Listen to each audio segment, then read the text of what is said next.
Lancashire in the second. Any team changes though? No, we're going in with the same team.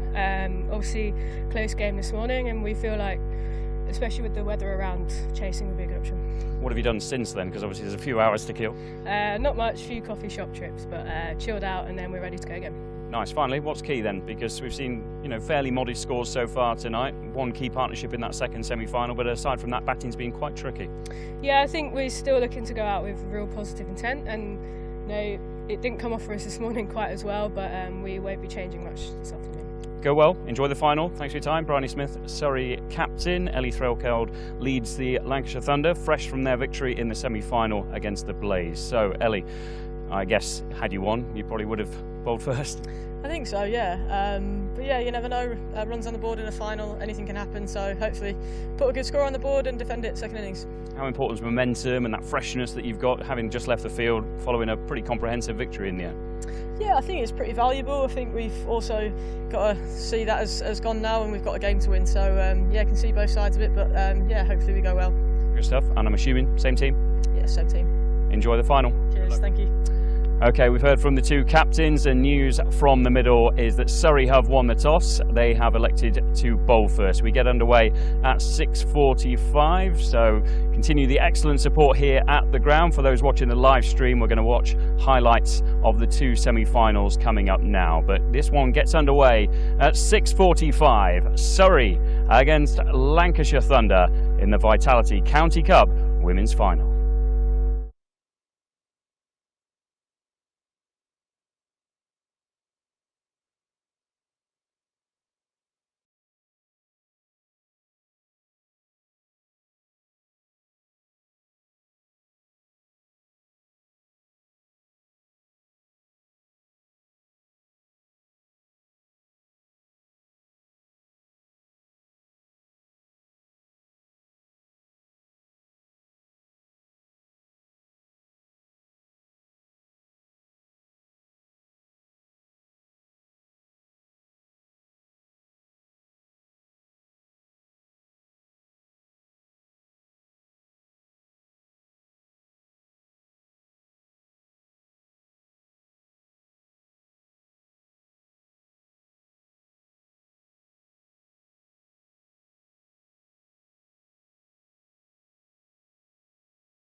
The spirit of cricket is a really precious thing. The spirit of cricket. Does the spirit of cricket exist? It's about the spirit of the game. The spirit of cricket is a bit of a cliche, but actually it's important to what makes the game. What is it? This game we call cricket.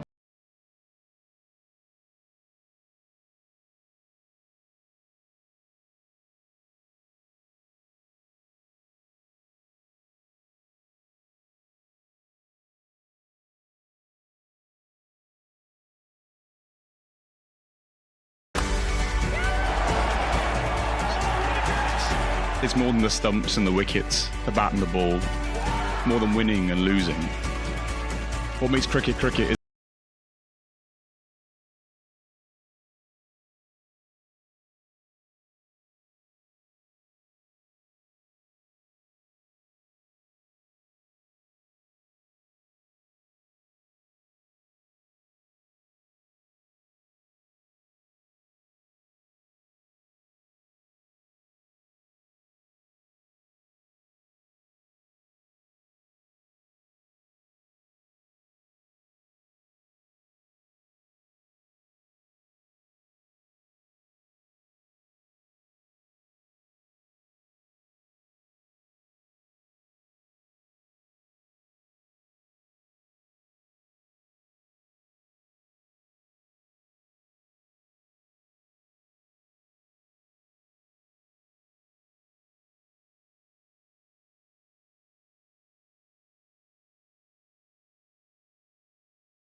Welcome to Taunton for the final of the newly created Women's T20 County Cup. Lancashire Thunder face Surrey. Lancashire with 8 wins from 10 games across all competitions this season before today. You've then got here thanks to winning the second semi-final of this action. Very impressive as well, beating Blaze by 7 wickets with an over to spare. Something of an unconvincing run chase at the start, but a good partnership from Seren Smell and Ellie Frelkeld saw Thunder through to their first major final across the last decade of cricket in what you might call the KSL regional and now county cricket era. It's only the second time that they've even got to the knockout stages at this level. Reached the 2023 Charlotte Edwards Cup eliminator before losing to the Vipers. And apart from that, appearances even at a finals day in a meaningful knockout game have been few and far between for Lancashire Thunder. But they find themselves in this final against a Surrey side who are looking to put a bit of heartbreak right, because pretty much all of this Surrey squad this season is the squad that were the Stars squad last season. And last season they got themselves into 2 major domestic finals and lost them both. Lost in the 50-over final, the Rachel Hayhoe Flint Trophy final, to the Sunrisers, and lost in the 20-over final, the Charlotte Edwards Cup, against the Blaze. So, from a psychological viewpoint, Surrey will see this as a chance to right some wrongs, you might say, in what is a new era, a fresh start for English cricket, both at national and domestic level. Lancashire Thunder players spending a bit of the time in between the semi-final and the final, doing exactly what all cricketers do when they're given a moment's time spare: play some football. That's naturally what you do when you've got a short interview. They were doing a bit of that on the outfield. In terms of the team news, both teams are unsurprisingly unchanged from their semi-final successes earlier on in the day. Surrey won by 3 wickets against Bears, chasing down 135 to win. They, much like Lancashire Thunder, made harder work of their run chase than they would have wished, but managed to get home thanks to an excellent 35 from Kalia Moore, 21 not out from Rihanna McDonald-Gay, 12 not out from Alexa Stonehouse, having found themselves in some strife at 62 for 6. So both of these sides have had nervous run chases, so I don't think it's a surprise, Sophie, you'll have to say that either of these teams, had they won the toss, would have chosen to bowl. And indeed, continuing the theme of the day, for the 3rd time today, the side that had the coin come down in their favour have bowled. Surrey win the toss and bowl. Lancashire Thunder will be out there. What are your predictions for this one? Well, I'm hoping it's going to be a bit of a spectacle. I mean, run scoring has looked hard going today, though. But it's a great opportunity for Lancashire to get runs on the board here. You know, both sides that have found themselves in the final managed to chase, but it was a nervous chase on both accounts. So, yeah, it'll be interesting to see how we go. I'm just praying that we get a game in and we get the full allotted 20 over a side game, because that's what a final deserves. And, yeah, fingers crossed we have a good game. Yeah, it does feel like we spent a good portion of the day worrying about the Taunton weather. Not unjustifiably so, because another thing you might have missed on the live stream, because it happened just after that second semi-final finished, is literally moments after the players came off the field, we got a bucketing shower that mercifully was very short, and was so short that the ground staff could get on, get the pitch appropriately covered, and then once that rain had stopped, clear it again and allow us to start on time. So probably a good moment to say thank you to them and everybody here at the Cooper Associates County Ground here in Taunton, who've welcomed us so warmly, from the stewards to those working in the catering, hospitality, operations. And also should thank our brilliant production company, Badger & Coombs. Was just talking to a colleague off air about the camera work that you saw, for example, the reaction shots when Fee Morris got run out. That's a great example of how sports camera work can capture the particular emotions of a particular moment at a particular time. Your umpires, Cabby Brown and Julia Jarvis, Jarvis, who had to be at her very best to evade a straight drive that was heading her way earlier on today. And now here come Surrey and Lancashire with the trophy on the line. Just to confirm on that note that if this game does get abandoned, we do not actually have a bowl off. The trophy is shared. So at every other stage of the competition there would be a bowl out where 5 players are nominated and bowl 2 balls each, and whichever side gets the most out of those 10 they're through, having, if you want to continue the FA Cup metaphor people have been using a lot, 1 on penalties. But that will not happen here. The trophy would be shared in that event, but hopefully we don't get to that. 2 players who will definitely be nervous are the 2 openers, and not just because they're opening in a final, but because of what happened a mere hour and a half ago. Out comes Tilly Kesteven, who was run out by the seemingly somewhat invisible Cassidy McCarthy without facing a ball. And Emma Lamb, who has been in the form of her life, doesn't even begin to cover it, has played her way into the 50 over England squad where she'll head off to after this game. She went for a free ball duck, caught behind by Claridge off Ballinger. Alexa Stonehouse has the ball in her hand. These 2 have just got to find their finals day composure. Yeah, well, Lammy's been in superb form, as you say. Maybe just a little bit of a mishap in the semi-final. She'll be wanting to make amends for that and carry on her superb start to the season, which has obviously seen her called back into that England ODI squad. Stonehouse ready to get us underway. Lamb just taking a final moment to survey the field that awaits her with a deep third and a deep square leg in a 5-4. Power play time, of course.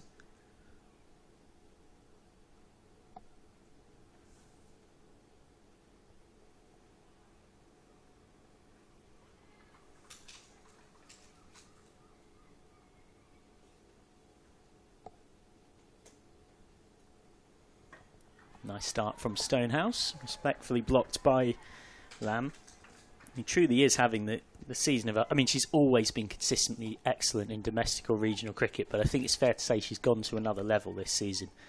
She's got 577 runs in top level 50 over cricket at an average of 82 with 1 ton and 550. She's got nearly more than 200 more than anyone else. But that time again can't get off the mark, and T20 is of course a different tempo, but she'd been adjusting to that pretty well. 52 off 36 at Glamorgan in round 3 and 41 off 29 against Leicestershire in the quarter-final. So until that duck in the semi-final, it's fair to say she was doing pretty well in T20s too. Just got to refine that run scoring. Well, she's almost gone. Dropped at short mid-wicket. It was a tough chance. Diving away to her right, and well, sometimes even the best players need a bit of luck, and Emma Lamb was not far off having 2 ducks on finals day. Yeah, gets away with this one, Lammy. It's a great effort from Franklin, who is probably up there with being Surrey's best fielder, and just couldn't grab onto that really tough chance. But that would have been a dream start for Surrey. Kesteven facing her first ball, having been run out without facing in the semi-final, and is playing and missing. Beautifully bowled by Stonehouse. Yeah, not a lot of foot movement there from Kesteven. Haven't seen a lot of the youngster. Obviously, left-hander, looks a tall girl. Looks almost a bit like for the injured Eve Jones at the top of the order. Who's tall in stature too. And that's it. Another lovely bit of bowling in the channel from Stonehouse. Kesteven, who has had a busy week or so. She was in the England development squad against the West Indies last weekend. Made her Lancashire debut on the 19th of May against Durham. She played in the game against Leicestershire in the quarter-final, made 2. Hit hard through point. That's a nerve-settling boundary for Tilly Kesteven, who will feel so much better for having got that right out of the middle. I said she was a like-for-like replacement for Eve Jones, and that's a left-hander's dream. Width outside the off-stump, just like Eve, piercing that gap in front of point beautifully, and she's up and running, and I'm sure there will be a huge sigh of relief on that occasion. Yeah, Sophie Luff alongside me can definitely relate to that from points in one's career that even the very best have, where sometimes you just need a moment that might spark something for her. 5 coming from the first. Lamb with one of them. And Lamb now facing one of the great young pretenders of English women's cricket. Star very much bursting through in Tilly Coleman with one that slides on. She gets a lot of her wickets with those deliveries that don't necessarily turn as much. It's batters sometimes playing for turn. There's not that many left-arm spinners in the country that actually genuinely turn it away from the right-hander consistently.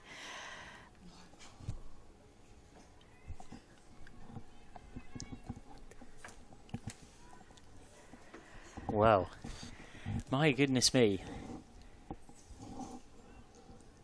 They escape through for one. 2 gasps in the commentary box.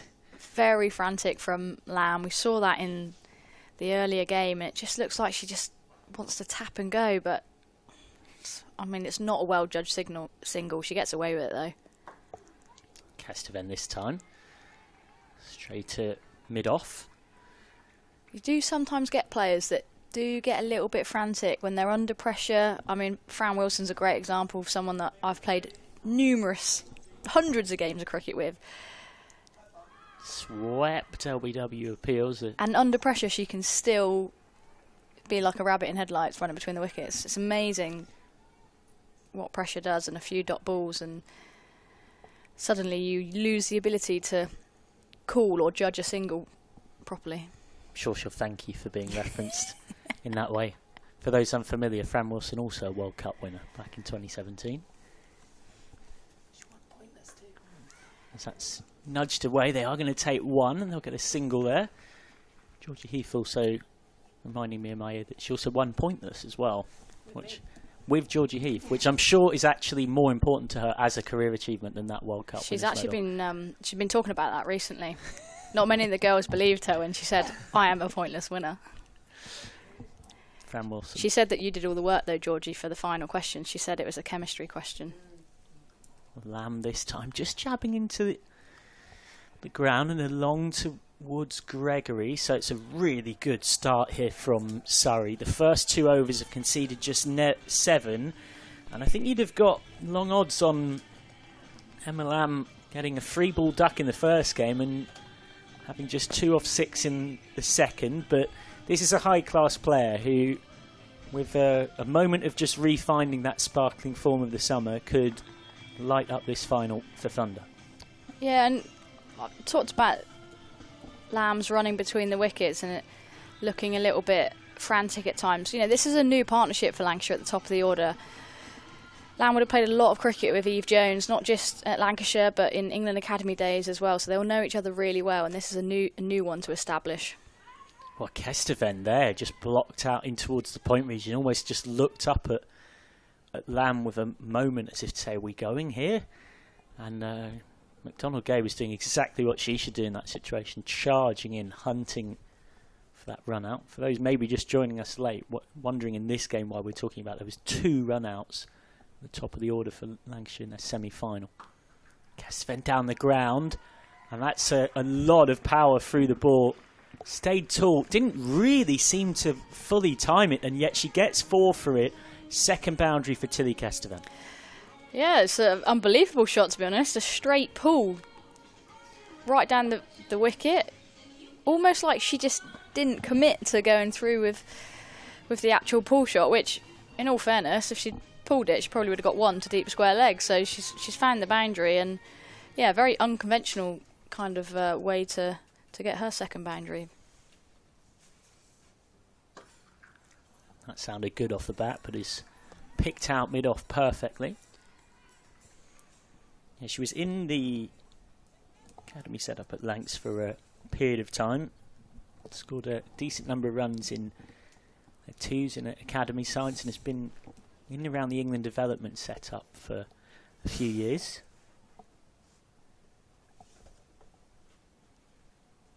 He's got a deep cover point and a deep square leg here, Stonehouse. Again, Kesteven with a shot that sounded very nice off the bat, but straight at the fielder. And the scoreboard pressure's building here. Yeah, it's not a lot of foot movement, but she almost gets away with it. She's, as I said, she's a tall girl. She's got long levers. She's got a good reach to the ball. Just finding fielders at the moment, though, Lancashire.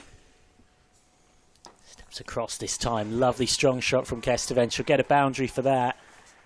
And there's encouraging signs here for Lancashire Thunder in this over from Tilly Kesteven, who's starting to settle into her work and is into double figures. Yeah, it's a beautiful drive there from Kesteven. Stonehouse just looked like she was searching for something there, you know, building pressure and then just over pitching, and the left-hander was, well, saying thank you very much. That's exactly where she wanted that delivery.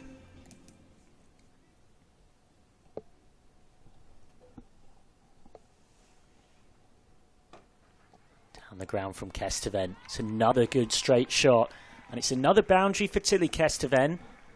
And that, in terms of the control of it and the timing, was as good as anything we've seen from her today. 19 without loss after 3, and it's the big over that Lancashire Thunder needed. 12 off it. Yeah, great over there from a Lancashire perspective. Again, over pitch from Lexa Stonehouse, and when you hit it straight at Taunton along the floor, you get really good value. You're not chasing that down, whether you're rapid at mid-off or mid-on. You're just not stopping it here. And it's been a good start from Lancashire. Very different to their semi-final start, at least. Yeah, for those joining us a little later on, by this point, chasing 90 to win off 16 overs, they were 19 for 3 after 4.3 overs. So this is a significant boost on that. Donald Gay, little too wide, a little too full, but didn't Lamb put it away well. It's one of Lamb's great areas of strength, square of the wicket on the offside. You can't give a ball like that to a player as good in that area as that, and Emma Lamb punishes it. Her first boundary. Yeah, Emma Lamb at her best there. It's beautifully guided. Just behind point, McDonald Gay. Herring Fuller wants to see if there's that lateral movement, which there was a little bit of shape away.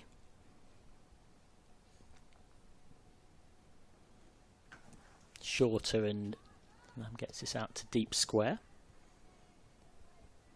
Rhiannon McDonald-Gay, who had an excellent season last season, predominantly with Stars, of course, and Oval Invincibles, winner in the 100 as well once upon a time. Has had a very good Women's T20 County Cup, 2 for 44 against Hampshire in Game 1 in a very high scoring game. Well, Game 1 for Surrey, that was the third round.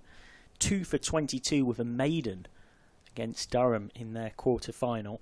And then 2 for 25 in today's semi-final against Warwickshire. So she's having an excellent T20 comp with ball in hand.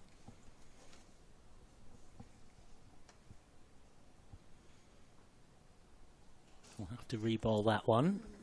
Put it down to the commentator's curse if you believe in such a thing. And it does dribble away for 5 wides. Chatley got a glove on it, but ended up almost football style tipping it round the post rather than stopping it altogether. So it's a bit of a bonus for Lancashire Thunder. Yeah, she almost got too much of a glove on that, Chatley, and it almost raced off her hand towards the boundary down there. Really tough though, is it? Yeah, that's always going away from her. Really tough with that shape from McDonald Gay. That's a miracle stop if she manages to keep that in play.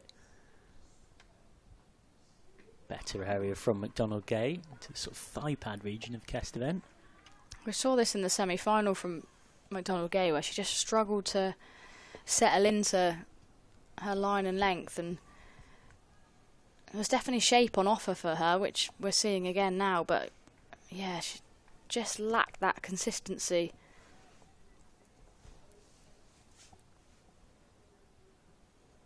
Much better delivery from Rhiannon McDonald-Gay. It's deliveries like that are why she got her England debut last September in the series against Ireland. Picked up a wicket in both the T20 and ODI formats. Just that classic thing with any young bowler, always working on that consistency.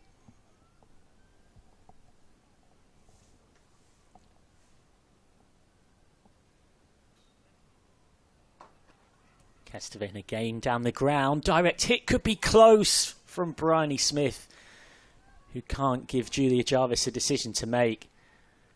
Well, we'll never know, but that looked tight.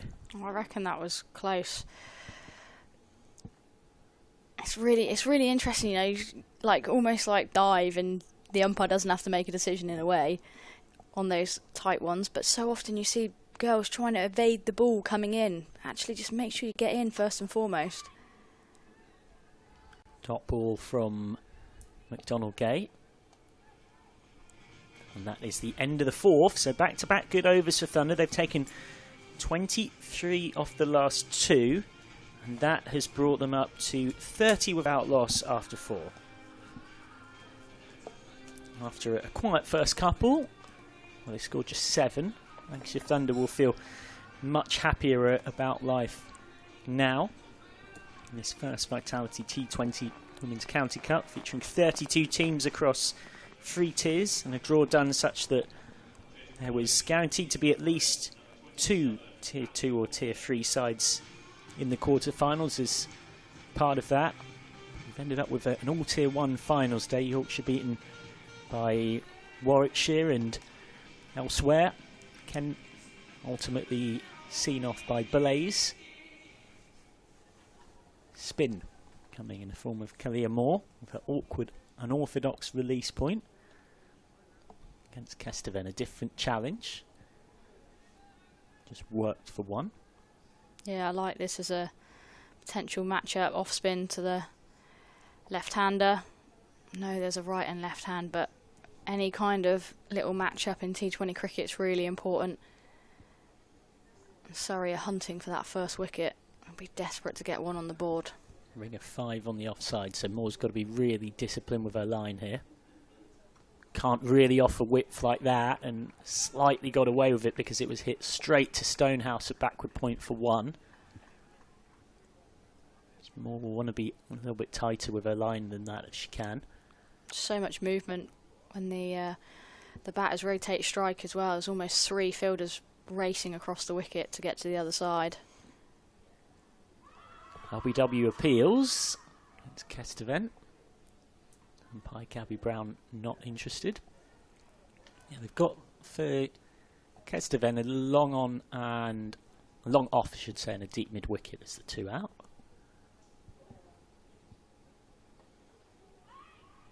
Work to square leg for no reward. Good tight stuff from Kalia Moore. Yeah, this is exactly what Surrey will be wanting. Almost trying to build that dot ball pressure to force Lancashire into making a mistake. Coming around now, but that's short. Not a good ball from Moore, and it was put away beautifully by Kesteven. Waited through it well, got those fast hands through it, and Spoils would have been a good over up to that point from Moore. Yeah, very unconventional again from Kesteven, but putting away the Surrey bad balls here. Picks it up nicely, and I mean, there was a deep mid-wicket out on the boundary, but absolutely no chance for Emma Jones. Swipe and a miss to finish the over, so Kesteven dominating the strike and dominating the scoring so far as well. 36 without loss after 5. The 1 over left of the power play. Lancashire Thunder giving themselves a solid base to launch off. And I think it's fair to say, you know, you look at the scores that we've seen today, with Game 1 where Surrey only just chased down 134 to win, and Game 2 where Lancashire Thunder very nervously chased down 90 to win, that I think Thunder here would be very disappointed to not be looking much more towards that 150 mark. Yeah, I absolutely agree. I think that's definitely on the cards as we see more spin from Courtine Coleman, and that is glorious from Emma Lamb. Well, it's shots like that is why Charlotte Edwards wants Emma Lamb in a 50 over squad for England, and with more batting like that, there's every chance you might see her in some T20s soon as well. That is absolutely perfect in terms of controlled aggression against spin. The footwork turns it into a half volley, the straight blade coming through. It is maximum aggression with minimum risk. There is a long on, but it was such a straight strike. All long on was doing was fetching it. Short and wide. It's a good diving stop at point. Sure, it's only 1 rather than 4. Yeah, McDonald Gay there. Really good work. Again, Surrey fielders. Bryony's having to ring the changes with the left-right hand combination at the crease. Just jabbed away. They do get 1 here. And it's the first time all day that we've really seen a side in a power play set a solid foundation for what might come. All 4 batting innings across the day have essentially seen a version of chaos and wreckage at the top, and then those onward trying to rebuild. Short and not certain of what that came off, but it will be one of, well, it will be a bye. It's given us eventually by umpire Jarvis. Almost like they've got some of their nerves out in that semi-final. It's like, yeah. Well, we've done what we came here to do. Like, we're into the final now. Let's just enjoy it. Hit hard down the ground. 4 more for Kesteven. And almost all of her runs have come in that straight V. A real area of strength for Tilly Kesteven. And she is on to 28 off 22, having really struggled for runs in the Lancashire Thunder shirt in her early appearances this season. She's looking good. They don't have to worry about running between the wickets when you're striking the ball for 4 more often than not. One way to settle any nerves in that regard.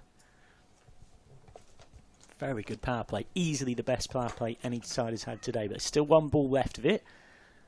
It's a single to complete it, so they've managed to go at exactly 8 and over Thunder, who find themselves 48 for none after 6, and they will definitely be the happier of the 2 with that. After some more thoughts from Sophie Luff, she'll be joined by the fantastic Georgie Heath. Yeah, definitely Lancashire's power play here. Surrey, their body language looking slightly deflated, haven't picked up a wicket in those first 6 overs, and they'll know that, you know, bowling first, they'd have hoped that they could at least break this opening partnership and get into that Thunder middle order. We're going to go back to pace. I think it's going to be Phoebe Franklin from the river end, and I hate to say it, but the Quantocks have completely disappeared, Georgie. Yes, they have. I can't add any optimism to that one, sadly, but you never know. You just never know. Maybe it's not true, and maybe we've all just made it up. But you know what? Sometimes I think maybe a few Surrey fans would be hoping for a little bit of rain, because at the moment it's just raining runs for Lancashire Thunder. They went through that wobble in the semi-final, and they seem to have sort of brushed off those cobwebs, come out in the final and gone, right, we've had our wobble, we've had the stress of finals day, and now they're just carrying that momentum from that semi-final. She's down on one knee there as Kesteven, as Franklin starts for the first time this evening. Just struck on the thigh pad, not quite in the unmentionables as it would be in the men's game. Not to say it doesn't hurt. Just changing the field here slightly, Surrey. We've got 3 out on the leg side. Deep cover.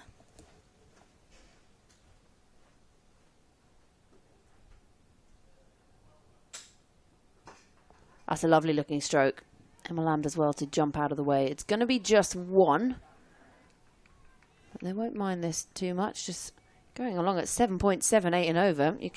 You'll accept a single every so often. Absolutely. And Emma Lamb at the moment playing second fiddle here, but she won't mind too much. It's been a brilliant partnership so far. Well, Emma Lamb coming off the back of her first duck of the season. That is an absolute freebie, but there is a fielder out there. It made such a good crunch off the bat, didn't it? But they've sort of got away with one there. 50 partnership up for Lancashire Thunder. They've made amends for both failing in that semi-final. It's been a great start. This is just the kind of foundation you want. They've got firepower still to come. They bat as deep, you know, you've got someone like Sophie Eccleston down the order as well. We know what she can do. Slightly shorter this time. That's a good change up from Franklin. Yeah, I think interesting here, like trying to make Kesteven go across the line of the ball and hit square of the wicket. We've seen a lot of her boundaries have come in that sort of V. So trying to make her do something different, get her swinging across the line. I think that's what Franklin will be trying to make her do. Shot. That is a worldie of a shot from Kesteven. Stand and deliver, and she's going to pick up 4. Don't know why she's even running. Great levers into the ball there. I spoke about it earlier where there's minimal foot movement to get into the ball, but it actually allows her to create a shape where she can generate power. And that's a beautiful shot there. Yeah, she's having quite an outing here. Well, didn't get a chance in the semi-final, so making up for it now. And I don't want to alarm you, but I can see rain. Fuller this time, and carbon copy. If you look at that on a wagon wheel, it's 2 shots in exactly the same place. Back-to-back boundaries to close out the over. And I think the players are going off the field here. It's got a little bit blustery as well. That rain seems to have come in very quickly. So that brings the 7th over to a close. At the end of 7 overs, Lancashire Thunder absolutely flying. 58 without loss. Players are heading off in the rain. It's that sort of rain that, you know, it really sucks when you're wearing glasses and it makes them really wet really quickly and you need little windscreen wipers. Ground staff are coming on. You'd be happy to hear there are ground staff still wearing shorts, because that's the uniform you must wear if you're ground. I'm actually disappointed there are some in trousers, if I'm honest. But this opening pair are really racing along for Lancashire Thunder. Lamb, runner ball 14. Kesteven at the other end, 38 from 28. Surrey really need to try and find themselves a wicket when they come back out here, because this has been quite some foundation set by the opening pair for Lancashire.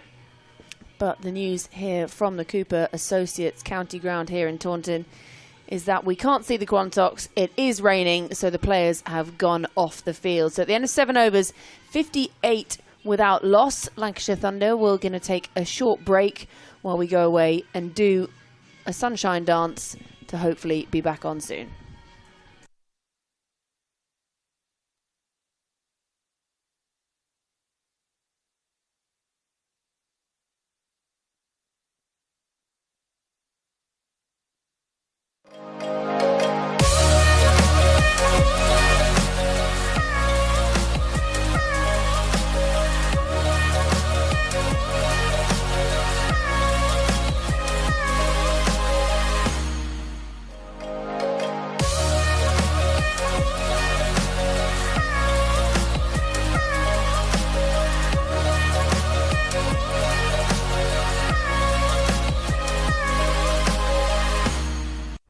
The spirit of cricket is a really precious thing. The spirit of cricket. Does the spirit of cricket exist? It's about the spirit of the game. The spirit of cricket is a bit cliche, but actually it's important to what makes the game. What is it? This game we call cricket. Some say it's just that.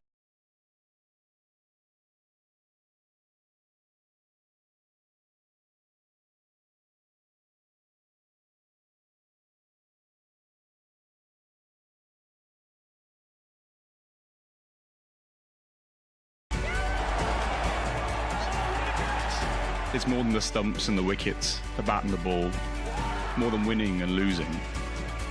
What makes cricket cricket is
We're here today to launch the ICC Women's T20 World Cup 2026, which we are hosting here in England and Wales across 7 iconic venues next summer. To have a home World Cup, to have watched it in the crowd and to have some a competition like that to look forward to next year is really, really special. I want to support women's cricket in as many ways as I can, and I think we all need to find ways to support them, attend the games and root for our favourite teams and all the players. I feel like I've played World Cups all around the world now, and it's going to be so exciting to play at home, play at Old Trafford. I think it's really exciting.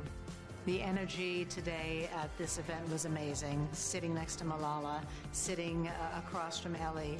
Energizing, empowering, and I think it was kind of a call of duty. I think today's really important because you've brought a whole bunch of people with different perspectives into one room. It's very rare that you get everybody to clear their diaries to do that, and it just goes to show how important it is as well.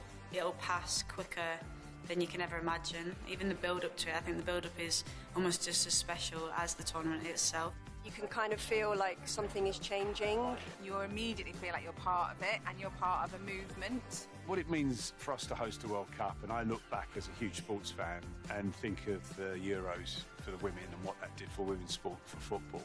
We've now got a chance to go beyond what football did, and for it to become that seminal moment for cricket, for sport in this country. But every time there is a victory, it is a ripple effect. It affects women's salaries and what they get because of their skill set, their dynamic personalities, and the audience that they grow. Everybody wins. I think that it's just a really great opportunity to be able to build now on everything that we've spoken about today, so that next year is just the most amazing summer and it's a brilliant event. We need your support, we love your support, and hopefully you can roar us on to many victories. It's the year that women's cricket breaks into the mainstream and stays there.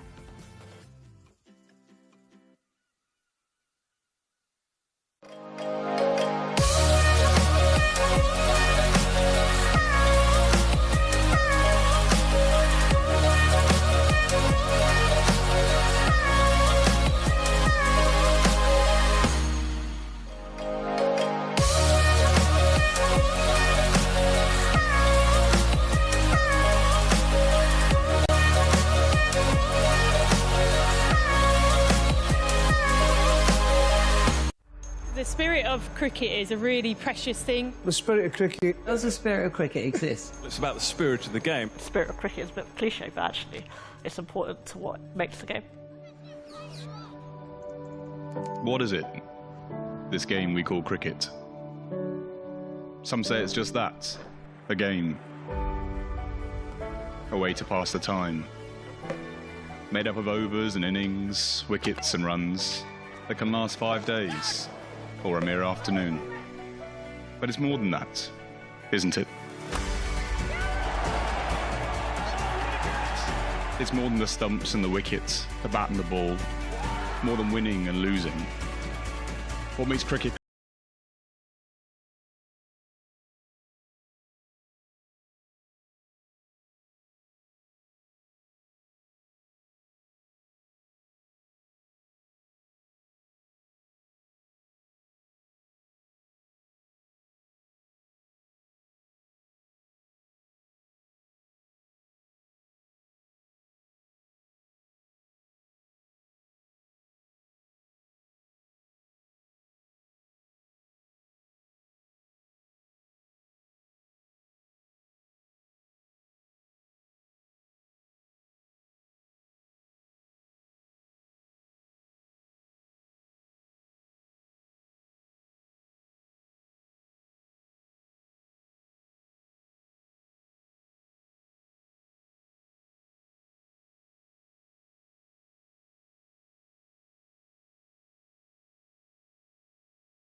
We're here today to launch the ICC Women's T20 World Cup 2026, which we are hosting here in England and Wales across 7 iconic venues next summer. To have a home World Cup, to have watched it in the crowd and and to have some a competition like that to look forward to next year is really, really special. I want to support women's cricket in as many ways as I can, and I think we all need to find ways to support them, attend the games and root for our favourite teams and all the players. I feel like I've played World Cups all around the world now, and it's going to be so exciting to play at home, play at Old Trafford. I think it's really exciting. The energy today at this event was amazing. Sitting next to Malala, sitting across from Ellie. Energizing, empowering, and I think it was kind of a call of duty. I think today's really important because you brought a whole bunch of people with different perspectives into one room. It's very rare that you get everybody to clear their diaries to do that, and it just goes to show how important it is as well. It'll pass quicker than you can ever imagine. Even the build-up to it, I think the build-up is almost just as special as the tournament itself. You can kind of feel like something is changing. You immediately feel like you're part of it and you're part of a movement. What it means for us to host a World Cup, and I look back as a huge sports fan and think of the Euros for the women and what that did for women's sport, for football. We've now got a chance to go beyond what football did, and for it to become that seminal moment for cricket, for sport in this country. But every time there is a victory, it is a ripple effect. It affects women's salaries and what they get because of their skill set, their dynamic personalities, and the audience that they grow. Everybody wins. I think that it's just a really great opportunity to be able to build now on everything that we've spoken about today, so that next year is just the most amazing summer and it's a brilliant event. We need your support, we love your support, and hopefully you can roar us on to many victories. It's the year that women's cricket breaks into the mainstream and stays there.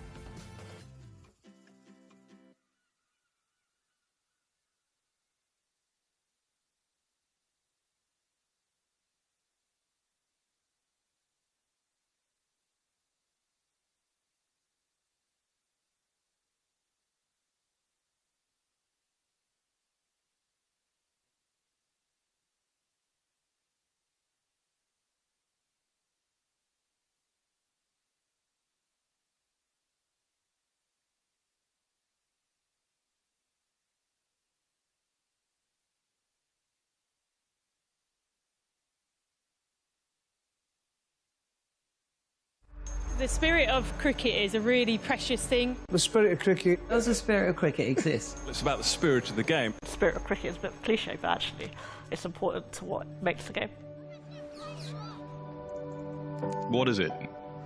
This game we call cricket. Some say it's just that.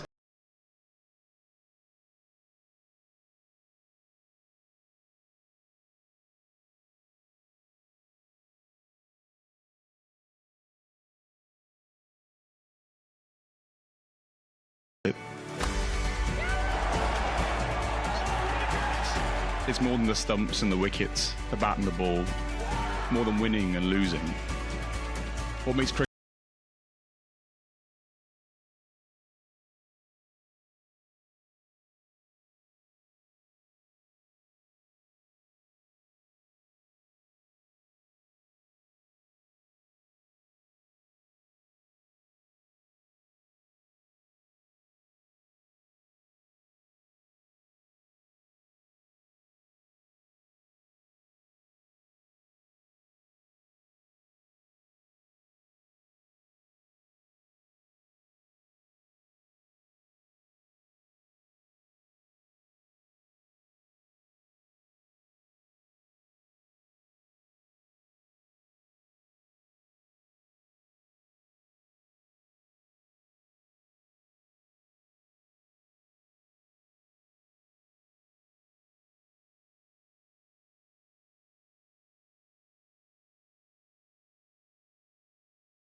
Hello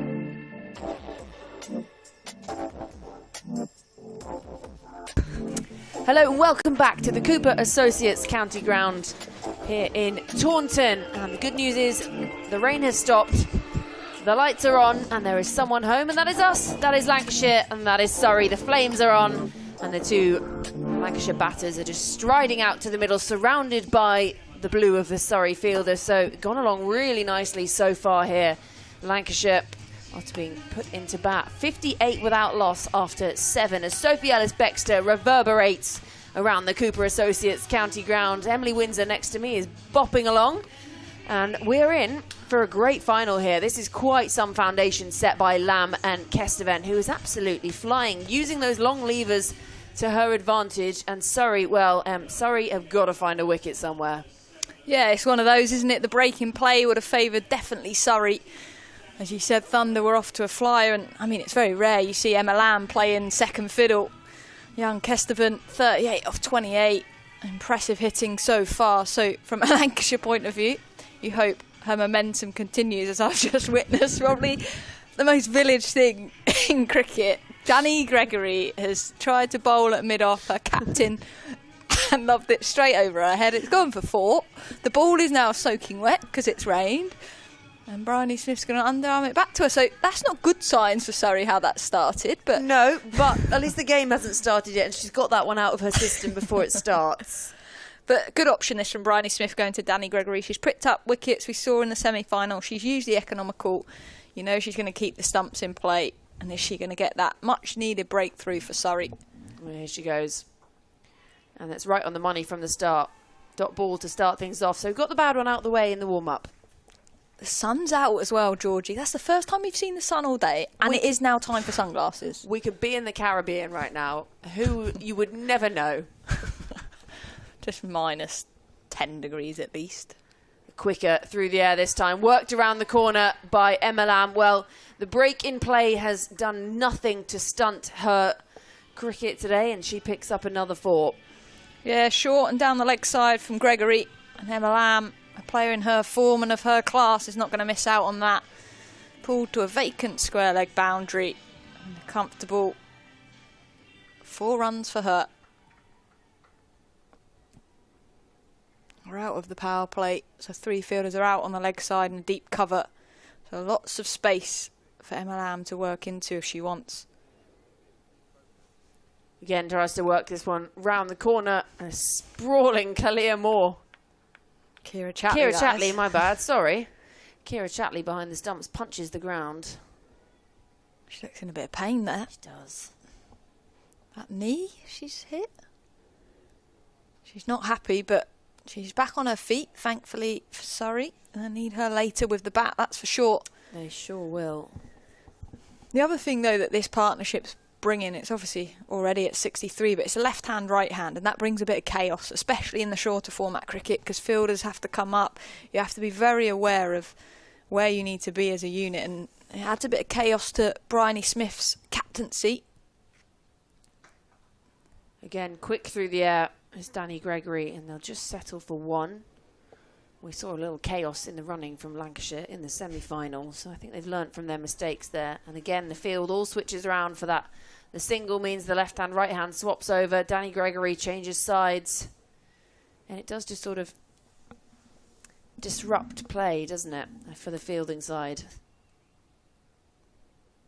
Again, worked around the corner. Long leg is going to come round and cut it off, so it'll just be 1. Now, Danny Gregory picked up 3 wickets in that semi-final. 3 for 20 from her 4. Had a really good afternoon out with the ball. Yeah, she's just one that Bryony Smith will throw the ball to. She'll often bowl back-to-back overs and have an ability to control an end, but also pick up regular wickets. Taken on this time. There is a fielder out there, Paige Schofield, long off. Cleanly cuts it off, and it'll just be 1 to finish off the over. But 8 coming from that over. The end of 8. Lancashire Thunder 66 without loss. Yeah, this is a fabulous platform for Lancashire Thunder now without losing a wicket. Nearly at the halfway stage. They've obviously got a lot still to come. Seren Smale, who played a beautiful knock in the semi-final alongside her captain Ellie Threckeld, Fee Morris, Alice Lister, and of course the firepower of Sophie Eccleston, who we haven't seen yet today with the bat, but she certainly can hit a long ball to go alongside her economical and fabulous bowling. I'm going to see spin to continue from the river end, but change of angle in the left arm spinner, off spinner, sorry. Just chipped up by Kesteven. She moves on to 41. Yeah, this run rate going at 8.25. I'd be very happy with this, Lancashire Thunder. 10 wickets still in the bank. And it sort of gives that opportunity. They really can just start to express themselves in their batting, take it on. You can take risks later on because they've got the wickets in hand, they've got the foundation set, and they know they've got firepower all the way down the batting lineup. Yeah, and they've just played smart cricket, haven't they? They've played strong cricket shots, hit the space, hit the pockets.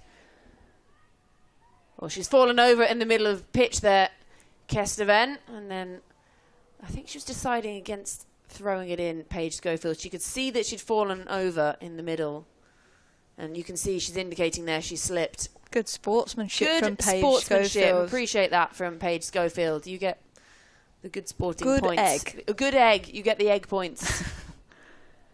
And that's worked around the corner. And that's going to be 4. Yeah, again, quicker, flatter into the pitch, down the leg side. Emma Lamb is not going to miss out on that. Whether they're struggling to grip this ball, you're seeing Kalia Moore wipe her hands into her trousers. Obviously, it is wet. The outfield you can see is skiddy. So, but they've got to find a way to counteract this. It's not an excuse. Again, you just see that ball hit the deck and lift off. So it is sometimes harder to field, harder to bowl, but there's got to be towels out there. You can't use that as an excuse for bowling. Not in the area she would want. Great use of the feet by Emma Lamb. It will just be 1 this time. Again, got to see that field change as a left-hander now on strike. Tell you what, if she whacks this one for 4 or 6 now, Paige might not be so happy with her sportsmanship decision. No, perhaps not. As she can feel maybe there'll be some good karma coming her way when she gets a chance to bat. Dug into the pitch, smacked straight back over the head. And can't cut it off this time, so 4 more. 10 already off this over. Kesteven moves on to 45. Yeah, she seems to have this unbelievable way of limited foot movement, but a very impressive hand speed and hands through the ball. She accesses and hits very straight. We've seen a few strapples. That's my favourite. Strapples? Shot, straight pulls. But she's hit definitely in that V in front of her. Yeah, there's the lack of foot movement again. Luckily it's wide down the leg side, but they're almost cemented in at times. It's not quite out of the textbook. It's not, but it's very effective and very impressive. Her ball striking, her timing has been pretty supreme for Thunder so far. This time she's struck on the pad, and there's a big appeal from Kalia Moore as they give chase. Umpire unmoved. So again, an expensive over at the end of 9. Lancashire Thunder absolutely racing along. Is that 2 off the final ball there? Yeah, racing along. End of 9, 79 without loss. Kesteven unbeaten on 45 from 33. Emma Lamb keeping her company, 25 from 21. And you can see the discussion in the middle of the pitch there. 2 very happy opening batters. Tell you what a replacement for Eve Jones. Obviously out injured, unfortunately, from a Thunder point of view. But Kesteven, like for like left-hander, is coming in and playing an impressive knock, fearless. And really making Emma Lamb's job easy at the other end. Gregory for her second. Full toss. Not quite given the full treatment out the middle of the bat. It goes down to long leg. 1 more to Emma Lamb. Well, Kesteven is on 45 from 33. She made nothing today in the semi-final because she was run out without facing a ball. And she made 2 in their T20 against Leicestershire. So this is quite some step up. She went from 2 to 0. She's now unbeaten on 45, eyeing up a potential half-century in a final. Yeah, I tell you what, it's a way to make a name for yourself. The extra pressure of a final, but these youngsters now are so fearless. She's 20 years old. She's got a bright future ahead of her, that's for sure. To have the experience of Emma Lamb at the other end, opportunity to play in finals when you're a youngster is only going to make you a better player in the future. Finds the outside edge this time, and that looks like it's going to race for 4. Yes, it is. She picks up 4 more. Doesn't matter if they're scratchy. Runs is runs. It still goes down as 4 in the book. She moves on to 49. Yeah, and crucially for Thunder, this run rate keeps climbing up at 8.84 and over now. Surrey need to find a way to make a breakthrough, build some pressure, whether that be dot balls, but at the moment there's a loose delivery every over that's allowing them to punish and pick up boundaries as well as rotating the strike. Kesteven on 49. Finds the outside edge again. The nervous 49, you can see there. She would have smacked that through if she wasn't on 49. She actually moved her feet a little bit more that time. That's worrying. Yeah, that's worrying. Put them back down. Bryony Smith just having a look at the ball there. Yes, it's very damp, Bryony. I can tell you that from here. Where are they going to find this wicket from? They need a little bit of magic from somewhere to Surrey because this is getting away from them. This foundation been set. Kesteven moves to her maiden 20 over 50. And it's in this final. What a knock this has been from the young opener. 20 years old. She's made 50 in a final for Lancashire. The first time Lancashire have made a final. And she has really stamped her authority on this. Brought in today. The lack of Eve Jones even up the top. And that's a fine knock. Yeah, highly impressive for me. The young left-hander's definitely got a bright future ahead of her. This one just turned around the corner by Emma Lamb.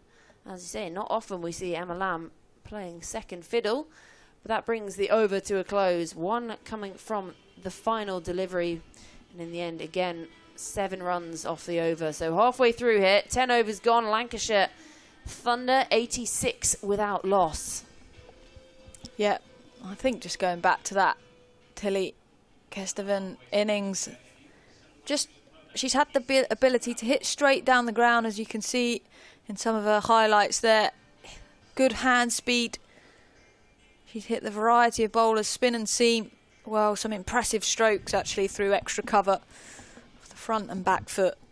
And she's got a bright smile as she reaches her 50, and rightly so. And her teammates loved it too, both from the dugout and some opting for the warm balcony upstairs. Bright skies ahead of us, to our left where that rain's coming from. Just perhaps the sunniest part of the day. I think this conversation now is around the ball. I think Bryony Smith would like to have a new ball because it probably is like soap, or potentially the seam sometimes can get really fat. And they actually went and asked the umpires uniquely, Emma Lamb, the batter, if that was okay. And obviously Emma Lamb has said no problem because the umpire's walking off to try and get a new ball. But yeah, and very rare you see this. I'd like to see what it looks like in the hand of the umpire. We can just about see as she's tossing from one to the other. But sportsmanship gone back. Emma Lamb saying gone. Paige Schofield, a little something.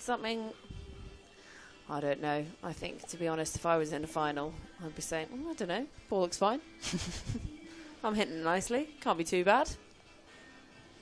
Yeah, just looking at it here, I think the seam has got pretty fat, or it's got fat in the hand. But it's very rare in our cricket that you see them go into a bag of balls. I feel like this is genuinely the training balls that are being gone through. This is very strange. I've never seen them quite come out in a sort of a drawstring bag that looks a bit like you're off for a swimming lesson. All I'm saying is I hope they pick out a Newbury one and not a Kookaburra one, because this competition's unique. It's trialled a new set of balls, which are the Newbury balls.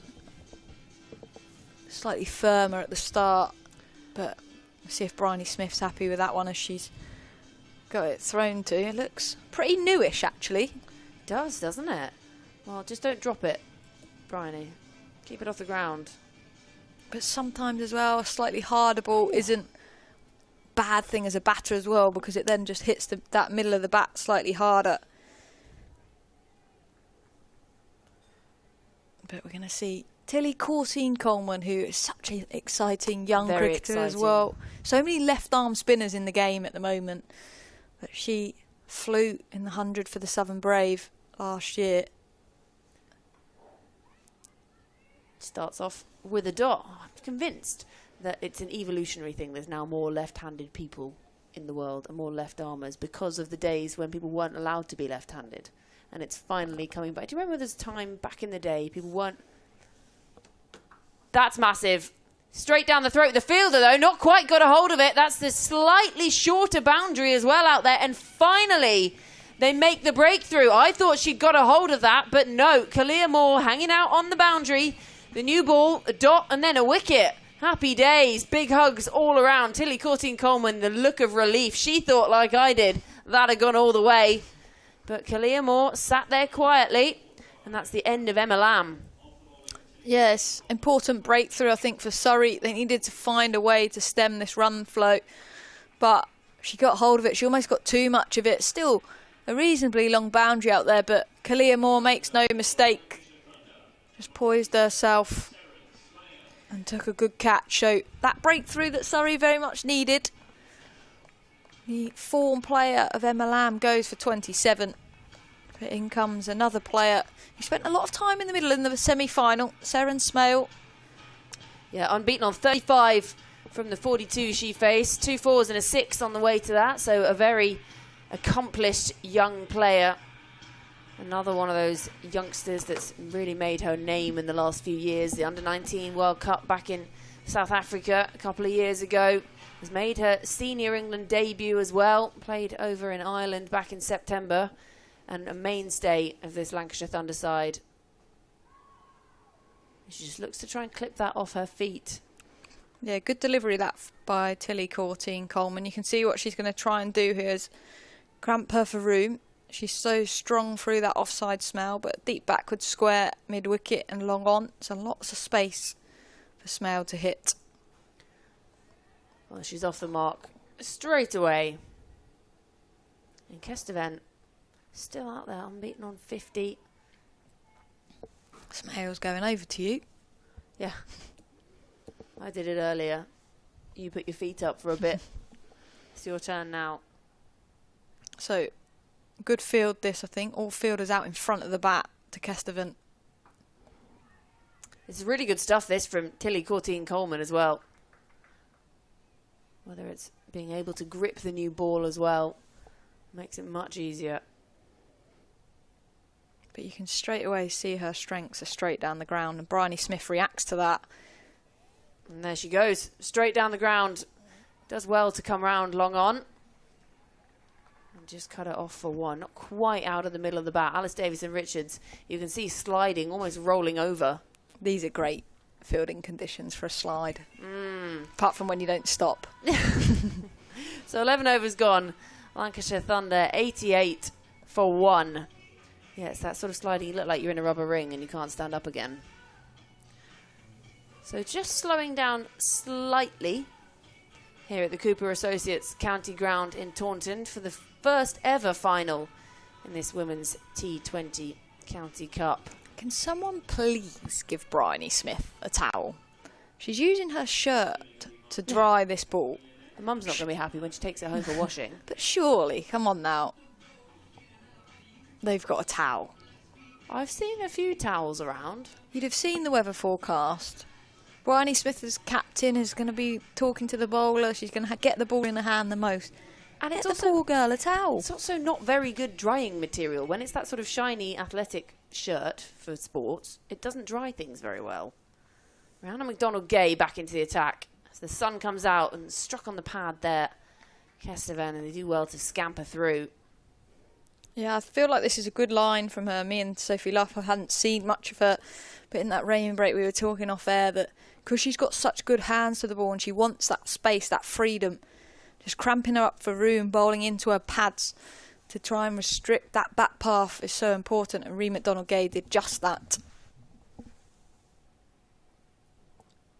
It's clipped away, and that's gone fine enough, and that's going to be 4 more. Whether it's come off the pads, no, bat, says the umpire. So Sarah Smale picks up 4.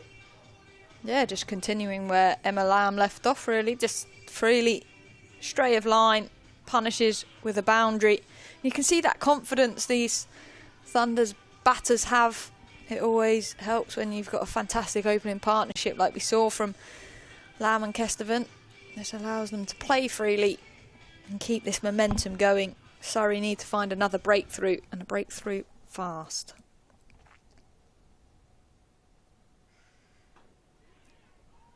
Yeah, it's nicely bowled, but also really well played. McDonald Gate flailing arms as she chased that one down. I am blinded by this sun. I actually can't even see anymore. I'm moving. Bye. Just going into the back row. Emily Windsor going to sit in the second row. So McDonald Gate coming round the wicket again to Kesteven. 51 from 40 to her name for the young opener. Goes for the bouncer, straight onto it, and it's going to land safely. And 2 fielders converging, can't cut it off, and that's 4 more to Kesteven, 4 more to Lancashire Thunder, and they are racing along here. Yeah, again, I don't mind that option from Ree McDonald-Cade, testing her into the pitch to see what she has, because anything full, as you said, she's pushing her hands through it, but again, it's almost like a flat bat, straight down the ground. She meets it early, very little feet, but punishes it with a 4. This is impressive ball striking from young Kesteven. 10 off this over. McDonald Gay around the wicket again to the left-hander. Slightly better line and length, just that good line, good length, and that's all she needs to do. Dot ball. Yeah, just angling it into to her, cramping her for room. Don't let those hands get free. Yes, those long levers, isn't it? That sun blinding those fielders on the offside of Kesteven. All got their hands covering. Ooh. Looks to work that around the corner, tries to pull it. No timing whatsoever. They do well again to run. She was quite late setting off, was Kesteven. But there's 1 more to the total. So at the end of 12 overs, Lancashire Thunder 99 for 1. 8 overs still to come, and they've got 9 wickets in hand. This has been quite some striking from the women in red. Yeah, I think I've been very impressed with what I've seen so far. I think we've sort of said all day that it looks an absolutely belting wicket to bat on, and just no one's really capitalised. And the groundsman also said at the start of the day that he expected it to get better and better. So we're on for a high-scoring final in the Women's County Cup. Who's going to get the hands on the unknown-looking trophy? Yeah, the elusive trophy. Takes this one on. That's an absolute banger of a shot. Just pierces the gap, bisects the 2 fielders. Have some of that. And that brings up the 100. That's a nice stroke to bring it up with. I feel like Bryony Smith needs to get these long off and long on fielders slightly straighter, or at least one of them, because she is piercing that gap unbelievably accurately and with good power as well. So those fielders out on the boundary have no chance. 60 off 44 balls now. This is seriously impressive innings from young Kesteven. Under pressure in a final. To these youngsters, though, what's pressure? Pressure? What pressure? Well, Tilly Courtine-Coleman needs to fight the pressure here. And there's a very muted appeal just from a few optimistic Surrey players. This is when it's so difficult, this light as well. You've got the shadows of the floodlights, which are on as well, so you've got a bit of extra of that as well. You can lose the ball. The sun is low, coming over to the left of us over the flats. Not that we're moaning. We've had no sun all day. Gives herself room this time to Smale. But it is difficult if you're fielding directly opposite that sun. I'm interested to see who Bryony Smith turns to next. She's got a lot of variety in the attack. We haven't seen Alice Davidson-Richards yet in this final. You do wonder to whom she can turn after this, because this is Courtine Coleman's fourth.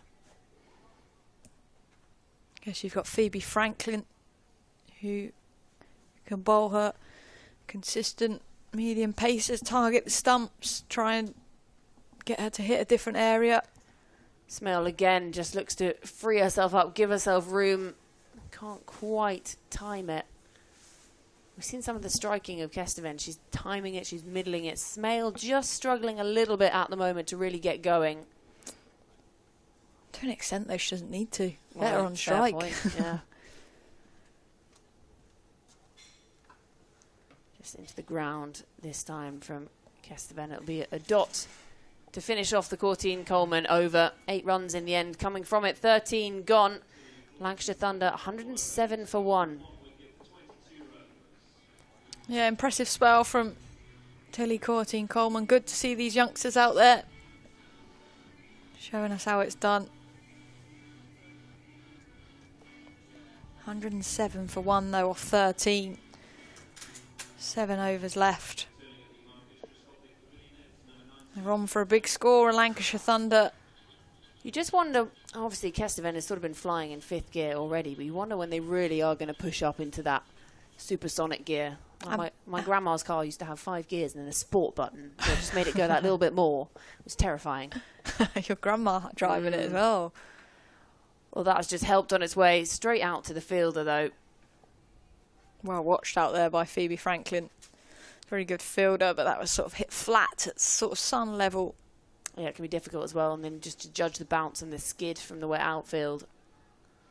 I'll also be interested to see if Lancashire change up their batting order. Obviously, you've got some Sophie Eccleston to potentially come in and just throw a dart, really try and put pressure onto Surrey. Goes aerial again, Kesteven. Just fielded out there by Alice Davis and Richards long on. But these continual singles, the field continually having to move.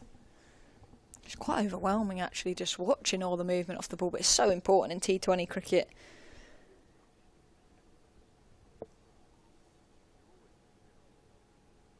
Use their feet, helps it on the way again. Just out to Phoebe Franklin on the boundary, on the bounce. Yeah, I just need Bryony Smith to find a way to string some dot balls and potentially put these batters under pressure, but at the moment it's pretty easy. They're hitting space, they're finding the boundary rope at regular intervals.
Bouncer this time, top edge.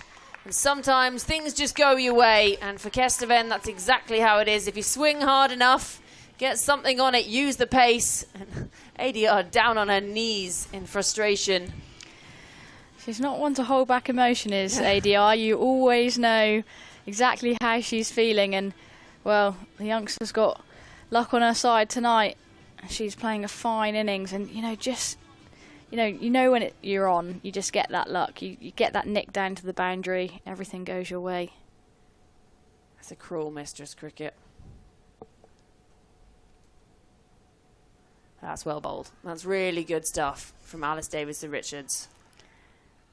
Yeah, really, really good change up there from ADR, and again, little bit of a stare.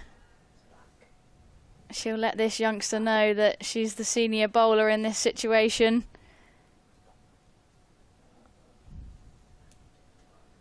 Pumps those arms full and just flat batted along the ground.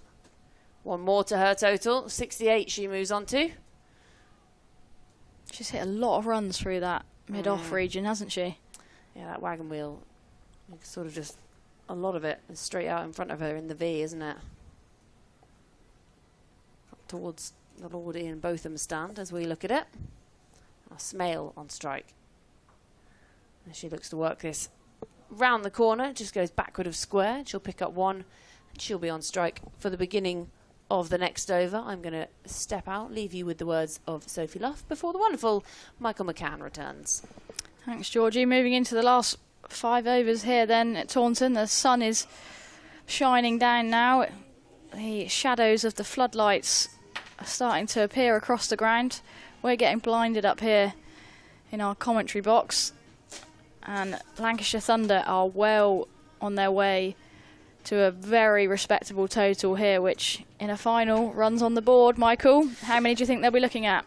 From here, I mean, 10 and over feels very achievable with, I think, Kesteven in particular set and the hitters in the hutch. So I get 173 as Gregory is driven through the covers. Nice tumbling stop by Bryony Smith for one.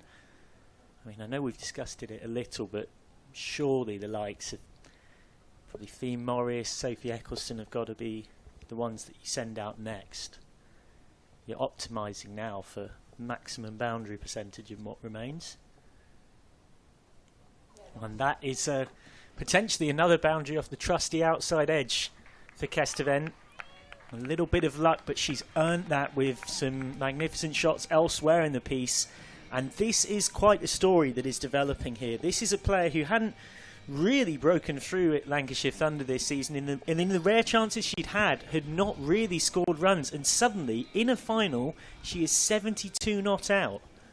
Yeah, brilliant from the youngster. You can't set a field to that, unfortunately. It's very frustrating. And she'll get one here down the ground. She's dominated that wagon wheel, as we've alluded to. I did jokingly say downstairs with a couple of friends that Eve Jones will be finding it hard to get back in at the top of the order at this rate. Do you know what very jokingly just came into my mind on a similar note, which was who needs Eve Jones? Now, of course, I'm being extremely sarcastic there, but the point is that it's great credit to Tilly Kesteven in the knock that she's played. As that's well stopped by Smith at the expense of one at extra cover. I think this is the beauty of this County Cup competition as well. Eve's obviously injured, they have to fill that void, but they've given the youngster an opportunity and she's shown what she can do. So even though we've got 4 Tier 1 teams here today, what a story this could be.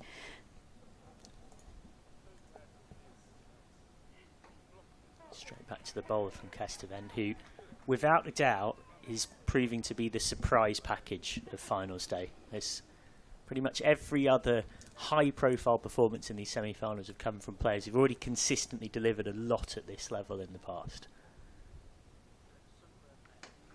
Kesteven gets decent contact on that, down to long on, so that over's gone for 8, which, given the portion of the game we're in, Stars won't be too displeased with. 123 for 1.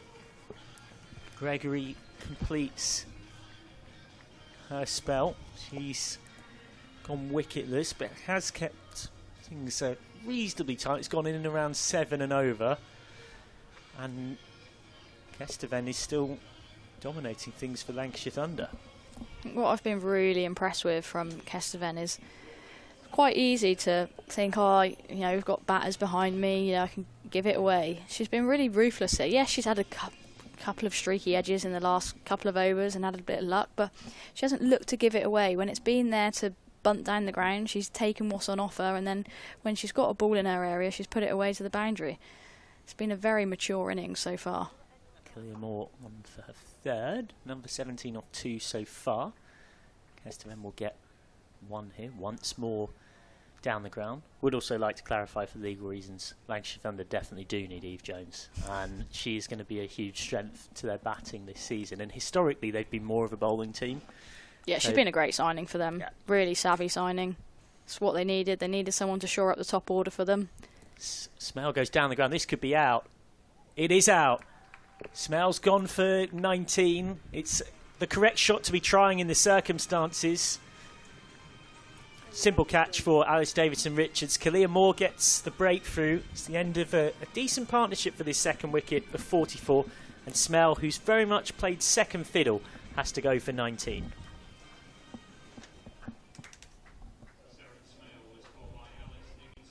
Well, in the circumstances, it's the correct shot. It's time to press the accelerator button for Lancashire Thunder. Many good hitters left in the hutch. Was trying to clear ADR at long on. You mentioned that phrase earlier, hitters in the hutch. I've not heard that one before, but you know, we're going into the Vitality Blast, and I might be using that one around around the girls. I'll take the copyright on it. Yeah. Pound per use. Don't worry, girls. We got hitters in the hutch. But particularly at this point, you know, you don't want to get too simplistic with the baseball analogy, but when you know, it's an equivalent of bases loaded. You know, it is optimised for 6 hitting time. It's not build an innings time. 132 for 2. Fee Morris comes out with a licence to thrill, and she is so often a joy to watch with bat in hand. And watch out for her scoops and ramps here against Moore. She's very good at that against spin. And that time she's off the mark, fielded by TCC at short fine leg. It's definitely the beauty of having someone like Fee Morris in your lineup. Yes, you've still got Eccleston to come who can hit a long ball, but you know, cricket's about smartness as well, and Fee can hit a lot of different areas, hit 360, really play with the field, and that's a strength as well.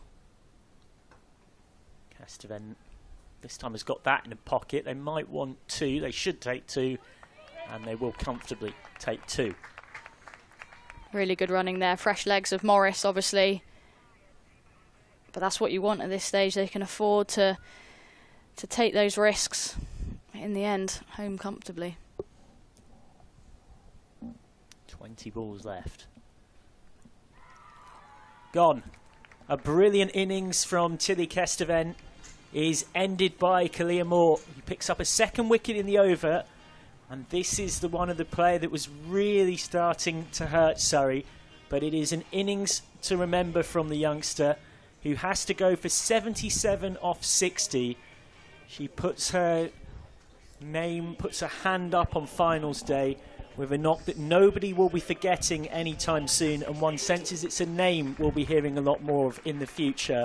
The tall left-hander, particularly impressive down the ground, has to finally go. Yeah, what an innings. She's really made a name for herself. Hadn't seen the youngster play and have been thoroughly impressed, and it was a delight to watch, to be honest. And she could have timed it perfectly. Never a good time for a wicket, but with 3 overs to go, unleashing Sophie Eccleston might just be an absolute blinder. And here comes Sophie Eccleston, as we expected and predicted at this stage of things. Sent up the order. So Eccleston and Morris are going to try and create merry late havoc here for Lancashire Thunder.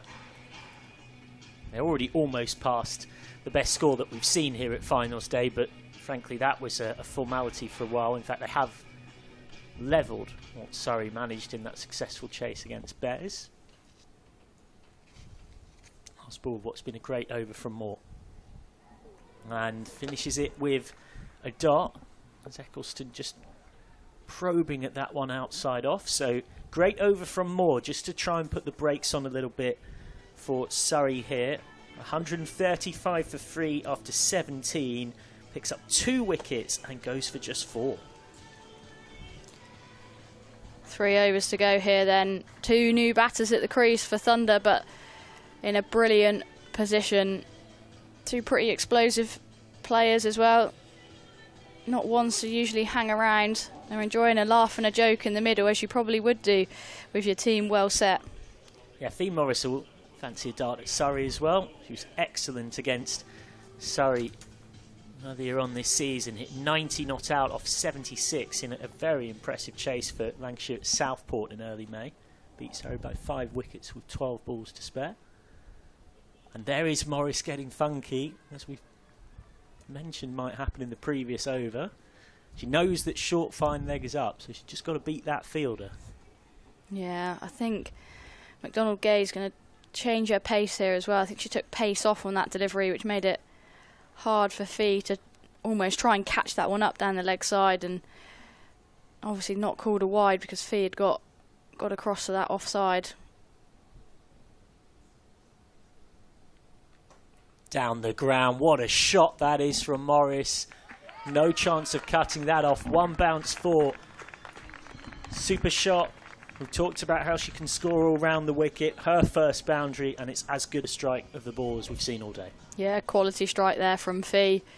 She's definitely got touch, but she's got power when she needs to access it as well. And notably, Taunton, you usually get a lot more value for hitting the ball along the floor, but I think just with this slight rain and under the lights as well, it's almost just skipping on and skidding on the outfield. So I think it is going to be hard to defend on this wicket and on this outfield. But yeah, I mean, Lancashire look well set for 160, 165 at least.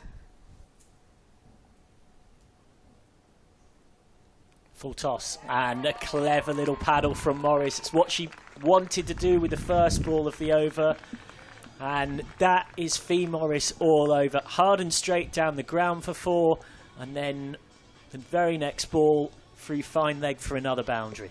Yeah, just really hard to bowl at, and yes, McDonald-Gay's aired on that occasion. It's the perfect ball Fee Morris wants. It's the full toss. She can just help it on its way. It had pace on it as well, which is going to race away to the boundary. They're going to make another change in the field here. Covers come up into the ring. Long off goes back.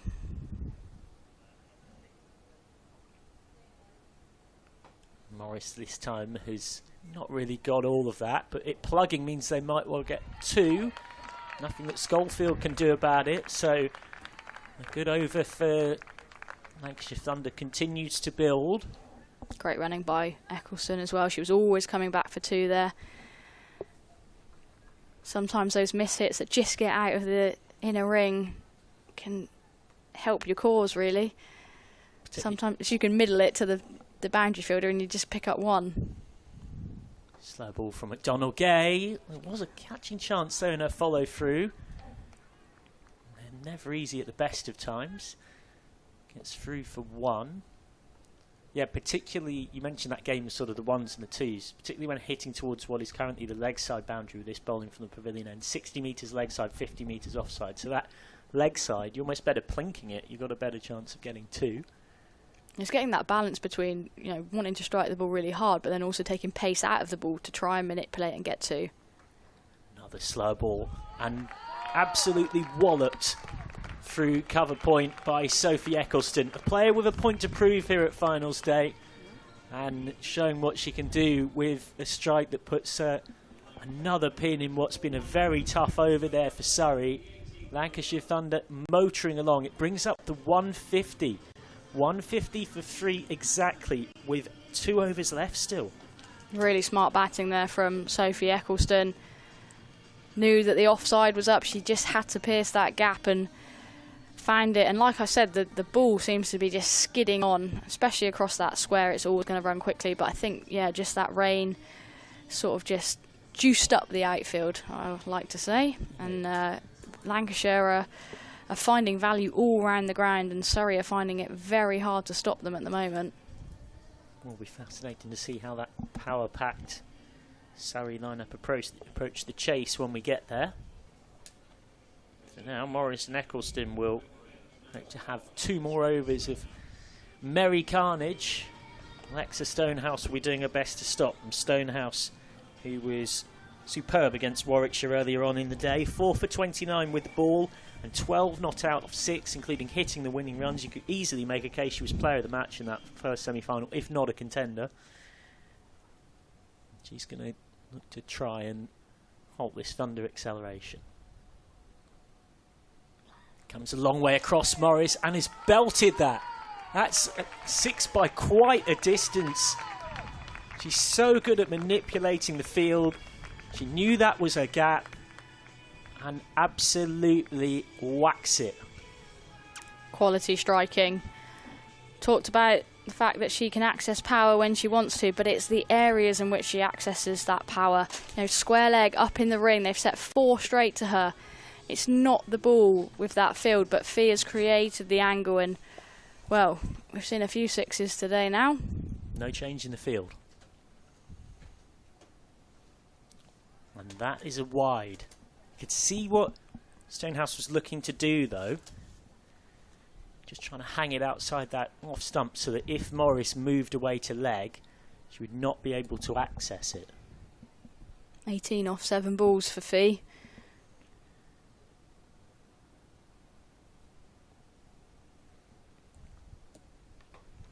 Morris this time gets it over cover. That will take some stopping, but is stopped. Great tag team fielding out there. Those little moments that can make a big difference in a final. Yeah, good work from Emma Jones out there, especially with the offload. Just meant that they could get that throw in, comfortably stop the Lancashire players getting back for 3. Oh, she's gone for the reverse. Doesn't get hold of it. Can see with the field, though, why she wanted to go to that option. Yeah, we're getting treated to a bit of everything here from Fee Morris. And cricket, as much as anything like any sport, is about entertainment and provides plenty of that.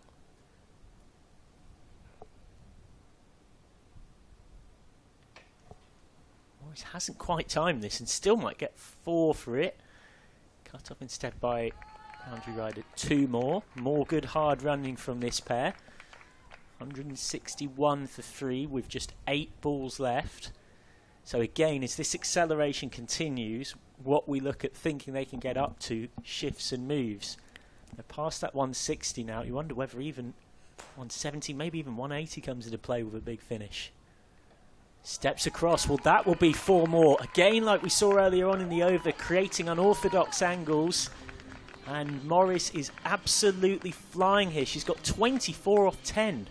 It's just too easy for Fee Morris. I think you have to have square leg back on the fence to her, but she's made it so hard to bowl at. She's hit all around the ground, and well, you can always tell when the bowling team are flustered. The captain's running up to the bowler. She's currently fielding at point. She's completely out of position, and Surrey are under a lot of pressure. Yeah, the moment that ball came off Morris's bat, Bryony Smith started moving towards Stonehouse, who has now come left arm around, which might well end up coming in towards the pads of Morris, who doesn't really get decent contact on that.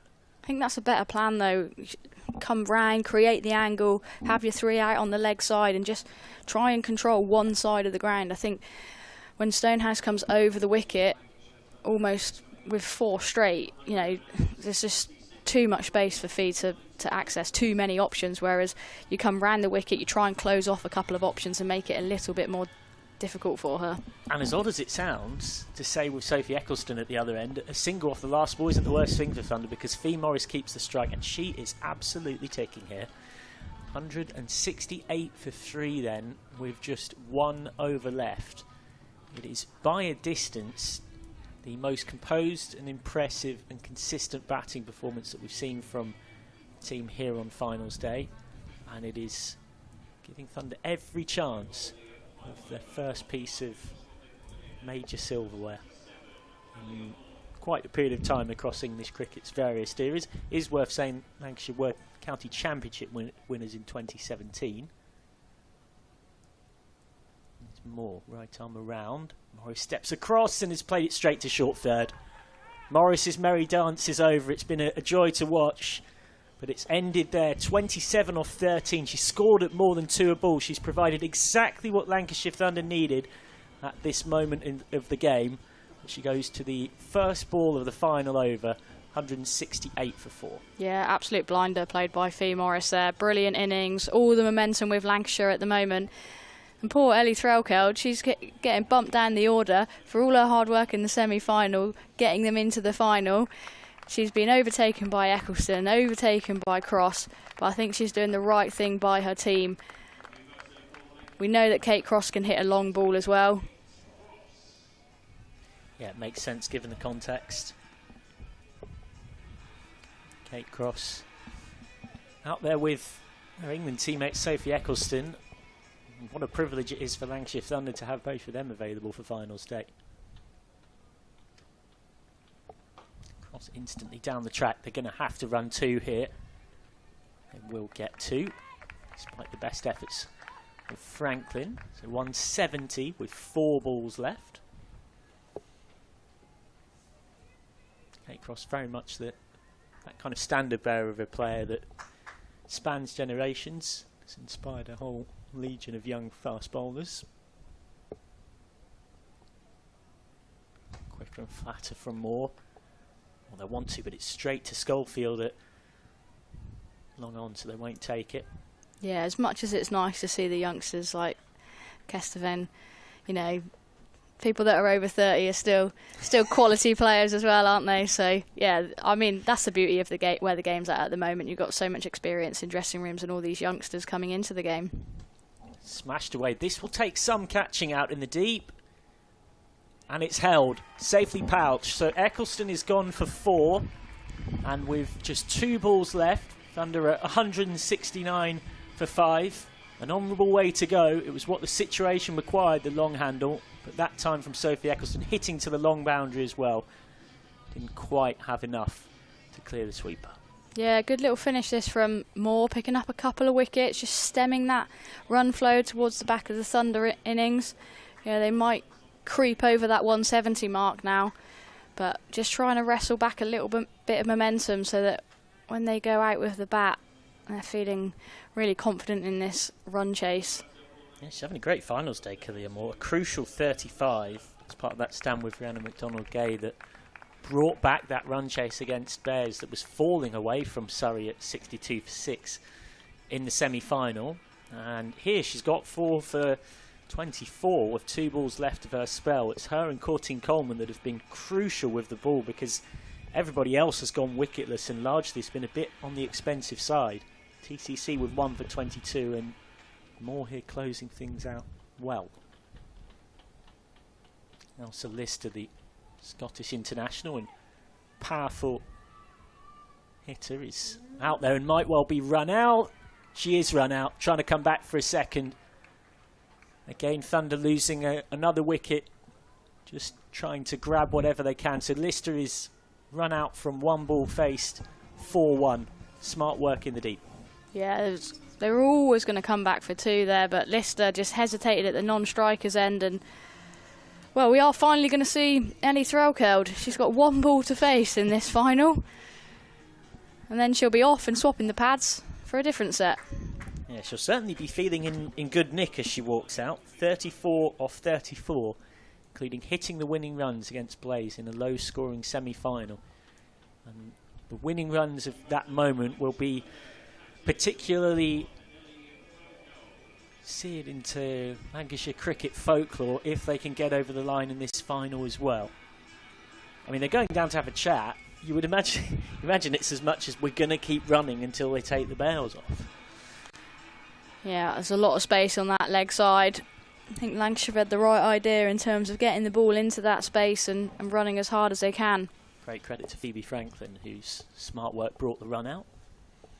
Shatley taking the bails off. Final ball, whipped away. We've got to come back for 2. Emma Jones firing it in. Go back for a comfortable second. No real prospect of a third, so off trots Frelkel to swap the batting pads for the keeping pads. 2 not out off 1 ball for her, and 3 not out for Cross. Lancashire Thunder posting 172 for 6. It's fair to say at the halfway stage they would be the happier, particularly given that they were put into bat, Sophie. Absolutely, runs on the board in the final as well. The batters have done a superb job for Thunder. This is not out of reach though for Surrey, who have set some big totals in this competition so far. They've got a batting lineup that stretches very far down the order, and they won't be fazed by this, Surrey. They'll go into that dressing room. Yes, they might be a little bit deflated about how they bowled, and they probably could have restricted Lancashire to a few less, but they will be confident going out there. The likes of Bryony Smith, Paige Schofield, just to name a few, they've got plenty of batters that can do a job, and I'm really intrigued actually to see how this run chase goes, because I think Surrey have got a powerful batting lineup, and I think Lancashire have got a brilliant bowling attack, so I think it's going to be a brilliant run chase. Couldn't have summed it up better myself. Quick summary of what we've just seen from that Lancashire Thunder innings. No doubt the highlight with the bat for the Red Rose, Tilly Kesteven, 77 off 60. Before today, she didn't have a score of significance for Thunder in a handful of appearances thus far at senior level, but she bossed a significant part of that first innings. Great supporting hands from Emma Lamb with 27 off 25 at the top, and Seren Smell with 19 off 50. The pick of the bunch in terms of the death hitting, no doubt, Fee Morris, 27 off 13 with 3 fours and a big 6. In terms of the bowling for the Stars, Tilly Courtine-Coleman with 1 for 22 kept it nice and tight, and Kalia Moore picked up 4 for 27. Apart from that, Stonehouse with none for 33 off 3. Rhiannon McDonald-Gain none for 36 off 6. Franklin went for 10 off her only over. Davidson Richards 11 from her only over. And Gregory conceded 28 wicketless for her 4. So at the midway stage, 173 to win for Surrey in this first ever Women's T20 County Cup. We'll be back in around 10 minutes or so for the run chase.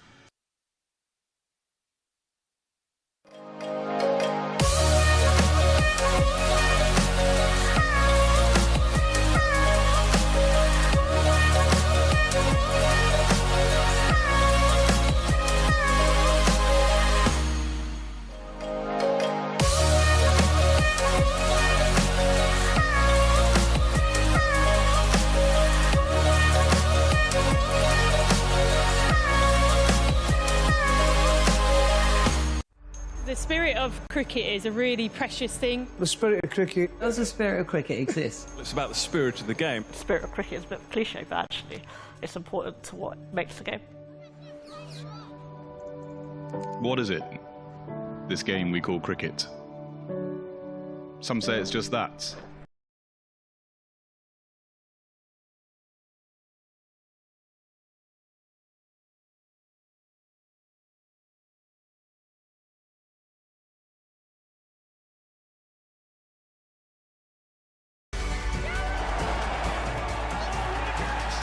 It's more than the stumps and the wickets, the bat and the ball, more than winning and losing. What makes cricket cricket is us.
We're here today to launch the ICC Women's T20 World Cup 2026, which we are hosting here in England and Wales across 7 iconic venues next summer. To have a home World Cup, to have watched it in the crowd and to have some a competition like that to look forward to next year is really, really special. I want to support women's cricket in as many ways as I can, and I think we all need to find ways to support them, attend the games and root for our favourite teams and all the players. I feel like I've played World Cups all around the world now, and it's going to be so exciting to play at home, play at Old Trafford. I think it's really exciting.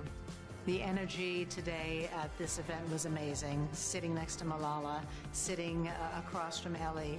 Energizing, empowering, and I think it was kind of a call of duty. I think today's really important because you brought a whole bunch of people with different perspectives into one room. It's very rare that you get everybody to clear their diaries to do that, and it just goes to show how important it is as well.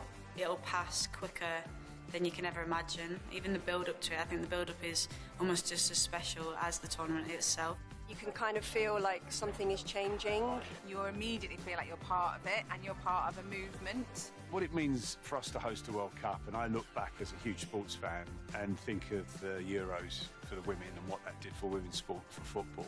We've now got a chance to go beyond what football did, and for it to become that seminal moment for cricket, for sport in this country. But every time there is a victory, it is a ripple effect. It affects women's salaries and what they get because of their skill set, their dynamic personalities, and the audience that they grow. Everybody wins. I think that it's just a really great opportunity to be able to build now on everything that we've spoken about today, so that next year is just the most amazing summer and it's a brilliant event. We need your support, we love your support, and hopefully you can roar us on to many victories. It's the year that women's cricket breaks into the mainstream and stays there.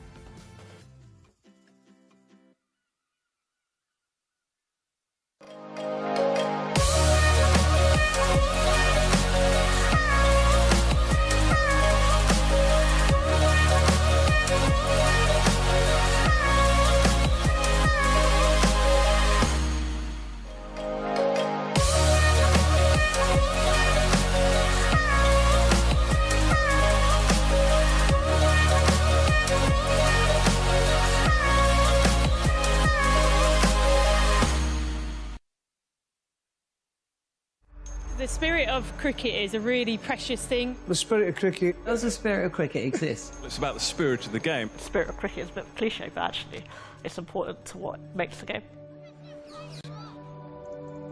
What is it? This game we call cricket. Some say it's just that, a game.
for the final time today, welcome back to Taunton for the run chase in the final of this inaugural Women's T20 County Cup.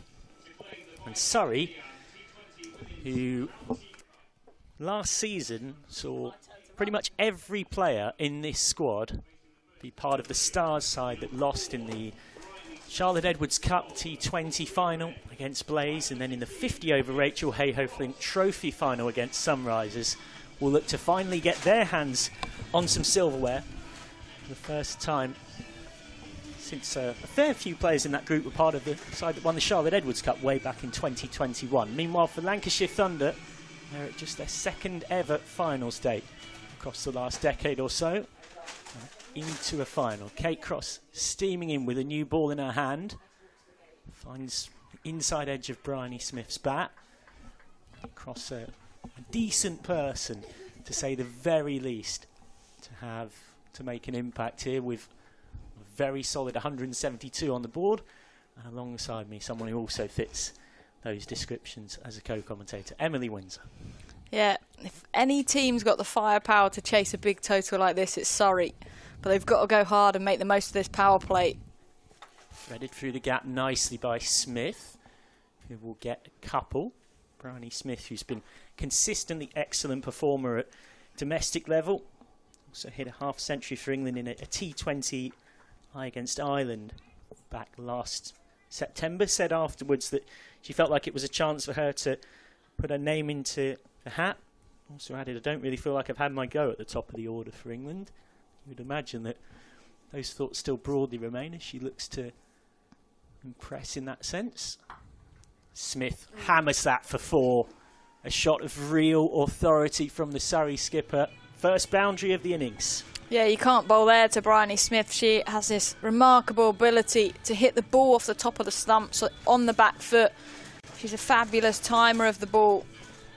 And she punishes Kate Cross, who has such a small margin for error against a quality player, but she is someone that can consistently land a ball on the spot, so let's see her reply.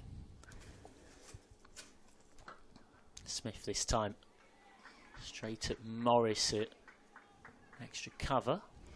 For me though here, I'm loving the aggression from Thunder. I think in fact, fielded by Lister, beg your pardon. We had a Sophie Eccleston in first slip. Because they've got the runs on the board, they can allow her to field there to put Bryony Smith under pressure, go hunt for wickets, but they've taken her out because Bryony Smith has put them back under pressure with the boundaries. Smith this time just having to cover up and block and respect what is a good ball from Kate Cross. So it's got a deep third and a deep square leg here in a 5-4 field.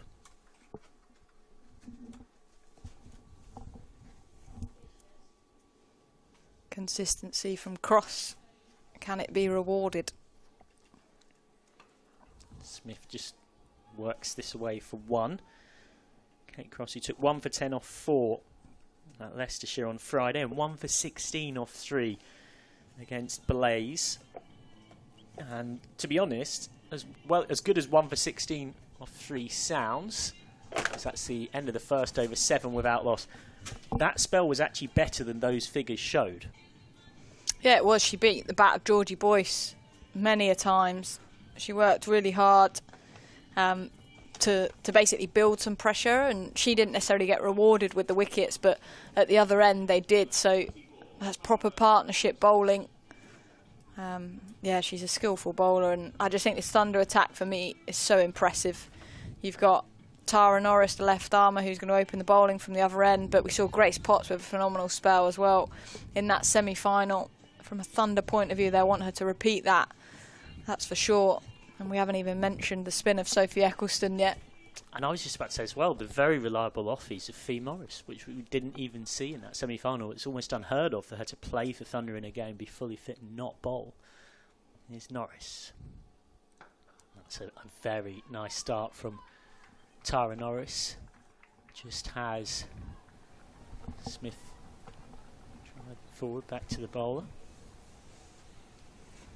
Yeah, I think Tara Norris is used by Ellie Threckeld with the new ball because she has that ability to swing it back into the right hander. I feel like Bryony Smith, if it's over pitch, is going to aim it straight back to us in this commentary box. Smith is whipping away. That sounded very good off the bat, but she's done what unfortunately a fair few have done today on finals day. She's absolutely perfectly picked out the sweep on the long boundary, which means she only gets one. Brings on to strike Kira Chatley, who has had quite the story. Recovered from a stress fracture in her foot, came back and on her 50th appearance for Stars, captained them in a semi-final last season to success. Contributed with a lot of runs at the back end of last season and then hit 95 not out in this competition against Hampshire of 47, the highest professional score. So we'll be feeling in decent nick.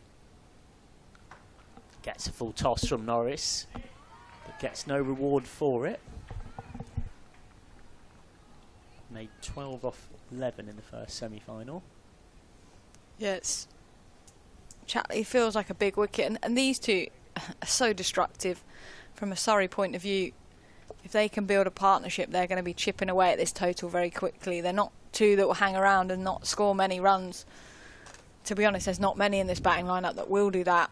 And as if to prove the point, absolutely kaplunked down the ground for 4. Well, I mentioned what great nick Kira Chatley's been in, and she demonstrates it there. Just her second ball faced, and she's hit it for 4. Yeah, beautifully striked by Kira Chatley, slightly over pitched and hammered back down the ground. It's actually an area we've seen targeted beautifully so far in this game. We saw Kestervin in the first innings hit dead straight numerous times for boundaries, and Kira Chatley does exactly the same. Again, it's a full toss from Norris, and it gets punished by Chatley, who is into her work very nicely here with a second boundary in the over. Yeah, beautiful shot. This time splits mid-wicket and mid-on. Neither of them had a chance of stopping that, purely because she struck it so well. Kira Chatley switched on with the bat in hand at the moment. She's on 8 off 3 deliveries. And so that's going to bring conversation between Tara Norris and the experience of Kate Cross at mid-on. Having Ellie Threckeld behind the stumps as captain can be challenging to have conversations at times, but to have that experience next to you. Quickly run single, direct hit would have been gone.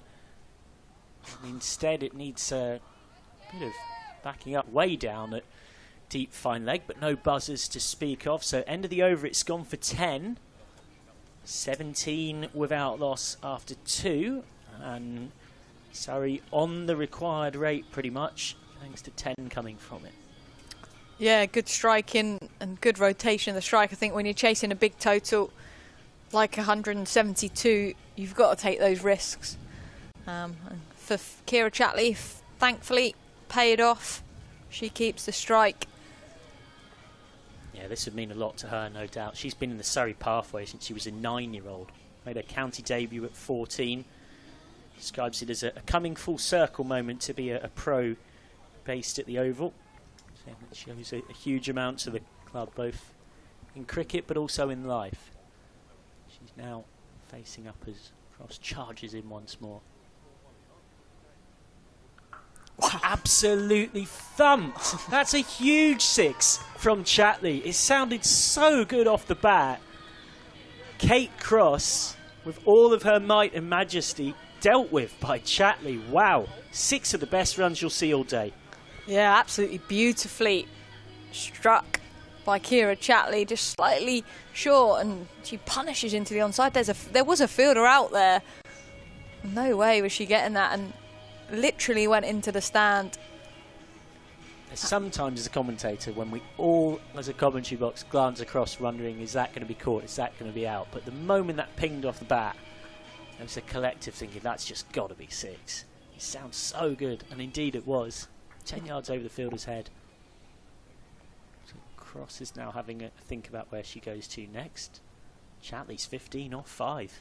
Continuing right on from that 95 not out against Hampshire in round 3. Ooh. Good response by Cross. You expect nothing less, do you, from someone of her experience? She won't be flustered by being hit for 6. She'll go back to doing what she does best. I'm sure Kate Cross has plan A, plan B, plan C, you name it, up her sleeves. She's got the alphabet. She has. She's got all the skills and tricks. But from a Surrey point of view, this is exactly what they needed. To chase down a big total, the power play is vital, wickets in hand are vital. Down the ground. That sounded spectacular as well. It is spectacular. That has gone right towards the top of the Lord Ian Botham stand. That is an absolutely astonishing hit from Kira Chatley. It's almost more impressive than the 6 over square leg. My goodness. That is more impressive. That was a huge hit into the stand, and that's just not scraped into the stand. That's sort of 10 rows back, halfway up, as we look from the commentary position towards the river. And that Lord Ian Botham stand, if Kate Crossover pitches, is going to get balls flying in left, right and centre, the way Kira Chatley's hitting them at the moment. Well, Elsa Lister had to go and look for it, try and fetch it back. Stepping down the track and turning a delivery from Kate Cross into, effectively, once the footwork... The swagger after it as well. Volley, yeah. She knows she's in form. Oh, there we go. Well, that is why Kate Cross is one of the best around. Hit for 2 massive 6s in the over, not in any way flustered. And Cross comes through to win the battle against Chatley, who has to go for one of the best scores of 21 you will ever see. It's 21 off 8 for Chatley, and Surrey are 29 for 1. And do you know what I enjoyed the most about that? Is the Kate Cross send-off, waving her back to the pavilion. Oh, yep, there was. Good spot. But do you know what? That's a credit to you, I think. If you're a batter and you're getting Kate Cross fired up like that, waving you off, you've played a good knock, and I'm sure Chatley won't be phasing that. But I guess it's disappointing, isn't it, when you faced 8 deliveries and scored 21, you've just smacked Kate Cross for 2 6s. Did you need to do that? Did you need to go again? But then what's for us to say? If she did go again, we'd be here giving her the best praise. I was just about to say, I mean, if she didn't go again, we wouldn't have had the joy of the second straight 6. But what is certain is... It's fiery out there. I like it, though. Absolutely. This is a final. This is what we want to see. And as you say, it's a compliment to Chatley that you've got Cross being that chuffed to get rid of you. Can Cross going to get 2 in 2 and not far away. That's a peach of a delivery. Interesting this for me.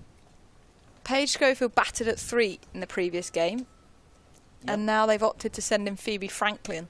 This is not something unusual from a Surrey perspective. I think there's a running joke across the country that they sort of send their players in what appears to be in any random order, and you actually can't plan, which I guess is a good thing. But Franklin has been playing well, so I can understand it. But Paige Schofield, your England player, been released, and do you want her to face as many balls as possible? I don't know. But Phoebe Franklin's the player out there at the moment. End of the 3rd over, 29 for 1. And just to add to the drama, I think that is rain that I can see. And if it gets much heavier, I wonder whether we'll still be out there. Now, just to add a bit of context here, when we went off earlier, we were off for approximately 23 minutes. There's 30 minutes in a final until we start losing overs because of the way the time is allotted. So if we were to go off, once we've been off for 7 minutes, we start losing overs in this final at a rate of... There will be 2 more overs, though, I think, which means there will be a game. Oh, yeah. 5 overs constitute as a game. Let's hope so. And let's also, of course, hope that this doesn't get decided on DLS in the rain. It's not how any team would prefer to settle a final. Sophie Eccleston's on from our end, the pavilion end. Good option, this by Threkoud. She has no choice but to do it in the context of the game. But looking at the DLS par score now, so it's pretty much in the balance. It's at 31. So Lancashire Thunder just on top. And this is a version of, we were having this discussion in the box earlier on, at least, so you think of that Rachel Hayhoe Flint Trophy final, where Sunrisers beat Stars. It was decided on DLS, it was shortened by rain. However, come back to that after this ball. Okay, another dot, 3 dots from Eccleston. At least it wasn't a tight DLS. No one who was there on that day could doubt that for the cricket that was played, Sunrisers were comfortably the better side and were comfortably ahead in the game as a result. So that's down the ground for 1 from Smith. I think what it's fair to say we'd all prefer not to see is a game where we get past the 5-over mark and we're decided by a DLS figure that's in single figures, that's a tiny amount, that's within the arm wrestle of what, you know, it's a proper nip and tuck contest at that moment, and then the rain sees us through. That would be a great shame. Would be, but the rain seems to have disappeared, doesn't it? And I look to our left, the clouds look high, they don't look threatening. Meanwhile, while we were understandably discussing the potential ramifications of that, Sophie Eccleston has slipped through one of these classic spinners overs that's done in the blink of an eye. She's hurrying through these dots. There's another of them, and that is the over. It's gone for just 1. It's the kind of over that can quickly change the complexion of a final. 30 for 1 off 4. Yeah, and this is going to be an art for Ellie Threckeld, the Lancashire Thunder captain, is when she uses Eccleston's overs. She's obviously the threat for them. She brings control, she brings skill. Often, actually, she doesn't pick up wickets because people play her slightly differently. They know she's the threat. But when you're chasing a big total, Surrey can't afford to have 4 overs for not very many. So it'll be an art for Thunder when they use her and utilise her. But it will also be an art for Surrey about when to take her on, which bowlers to take on, because here we go, another bowler who bowled superbly in that semi-final, Grace Potts, coming into the attack from that river end. Yeah, Potts played for Sparks last season. I know Lancashire were delighted to get her. Short and helped round the corner by Smith. She loves that pull shot and she's found it to good effect there. It almost went for 6. Welcome to the game, Grace Potts, says Bryony Smith. Yeah, again, just that top of the stump's length. Bryony Smith is so good at pulling off, and she can hit in front of square as well because she meets it. And she's timing it nicely as well. And I'll tell you what, we talked about it being a belting pitch all day, and we didn't necessarily get the reward for it. But right now, it looks like a good time to bat, that is for sure. It's got better and better as the day's gone on. Under lights here at Taunton, the Women's County Cup final. And we're on for a thriller. Smash down the ground from Smith, who gets back-to-back boundaries, and Potts is under massive pressure now. Yeah, again, slightly over-pitched. And Bryony Smith's made her do that by pulling off the top of the stumps. You have to bowl full at her, and then hands go. 4 more runs over the top. 38 for 1, Surrey. They're going at 8.77, sorry, and the required run rate is 8.62. So they're up with it, and they've only lost 1 wicket so far. Smith pulls that away for 4 as well. Talk about ebbing and flowing. That previous over from Eccleston went for 1, but this over is getting very expensive very, very quickly. Another boundary for Bryony Smith. Yeah, beautiful shot from Bryony Smith. Again, line this time. The issue for Grace Potts. And a player of her class, the Surrey captain, is not going to allow you to get away with that. Back-to-back 4s, 3 in a row for Bryony Smith. She's on to 21 off 15. But Surrey needs someone to go on. Grab this game with both hands. Don't just get a quick fire 20. Get that Kestevan innings. Well, Smith has got that away. That is going to be 4 more as well. Tumbling effort out on the rope is in vain from Seren Smale, and Bryony Smith has 4 consecutive boundaries in this over off Potts. Yeah, I'm just looking out there and looking at the body language of Lancashire Thunder. Bryony Smith has really taken to them, and someone in this Lancashire Thunder team needs to grab this game with both hands, and that doesn't mean you have to take a spectacular catch or run out. Just bring a bit of calmness. Find a way. Couple of wickets and Thunder are going to be right back into it, but at the moment Bryony Smith's not allowing that. She's finding the boundary at regular intervals. 4 in 4 balls. 4 4s in 4 balls, all the 4s with 4 on her back as well. Yeah, exactly. Smith is this time out. Bryony Smith is gone, not entirely dissimilarly to Chatley, having gone on a run of boundaries, ends up getting out shortly afterwards. Potts, having gone for 4 consecutive 4s, does get the Surrey captain for 25, and the pendulum swings again. Yeah, I think from a Surrey perspective, it's a shame, isn't it? But Bryony Smith's been playing one way, and again, had she got hold of that, then it would be a different story. But a useful knock again. These Surrey batters are scoring quickly, but they do need someone to bat through. It looks an absolutely belting pitch in the sense that you can put your hands through it if you bat properly. And here's Paige Schofield, the one to come to the middle and do that for Surrey. Released from England to come and play in this game. She's got the opportunity to show what she can do. We know what she can do. She's a fabulous striker of the ball. A great cricketer, great human as well. So from that perspective, will she have some good karma come back to her after not running out Kestervin when she slipped over? Good point. Could this be the moment? Could that be the game-changing moment? Does one believe in cricketing karma? A whole other philosophical conversation. Potts to finish this eventful over to Schofield, and that is the end of the over. So 46 for 2 after 5 then, in what's been a nip and tuck contest so far. So interestingly, they're 10 runs ahead of where Thunder were at this stage, having lost 2 more wickets. I need to ask what you were doing. There is paper going everywhere. And I just... I've let it go for a few balls, but it's still going on. Organised chaos. Yeah, definitely. Organised colour-coded chaos. It's all happening up here in the commentary box as it is down on the pitch. The beauty of neurodiversity in action, what can I say? Tara Norris here into Phoebe Franklin. Emily Windsor enjoying the carnage. I'm not bringing it for once. Norris full, nicely driven but straight at extra cover. 2 batters on naught here for Surrey. We're used to seeing you out there hitting the winning runs on a finals day. Be nice to be out there at some point this summer for me. Don't know what cricket is at the moment. The bat's got a few cobwebs, but we'll get there. Plenty of cricket to come, I've got no doubt. Here's Norris. Oh, beautifully bowled by Tara Norris.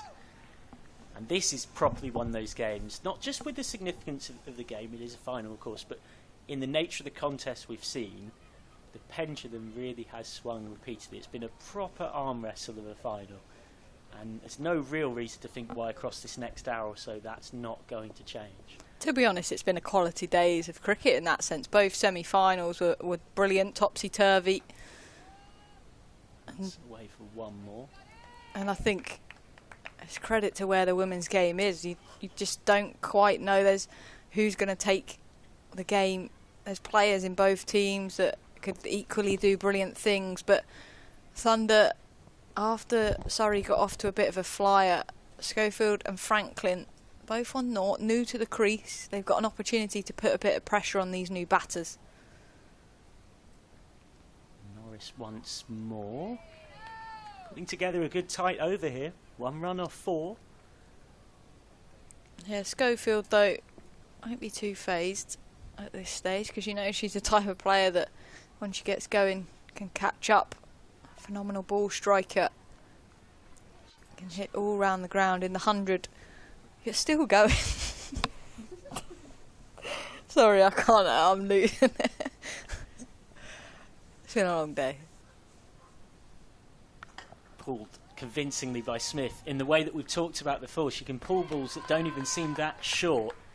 Great work out there from Fee Morris, and they scamper back for 2. Good cricket all round. Yeah, great running, good speed between the wickets, these two, but also Fee Morris doing a phenomenal diving stop out in the deep, but that did look like it hurt. She took quite a hefty fall to stop that, but that's the commitment that this Lancashire Thunder team need. Fantastic fielder is Fee Morris. Don't take her on her arm. Gets funky and ends up getting it off. I think it was the side of the bat from Schofield. Just examining the equipment at the end of what was a fantastic over from Tara Norris. It concedes just 3, and it means that at the end of the power play, Surrey are 49 for 2. They have a run extra to what Thunder had at this stage, but of course also crucially, Surrey have lost those 2 wickets of Chatley and then latterly in trying to keep accelerating and just struggling to keep that run of boundaries going, Bryony Smith.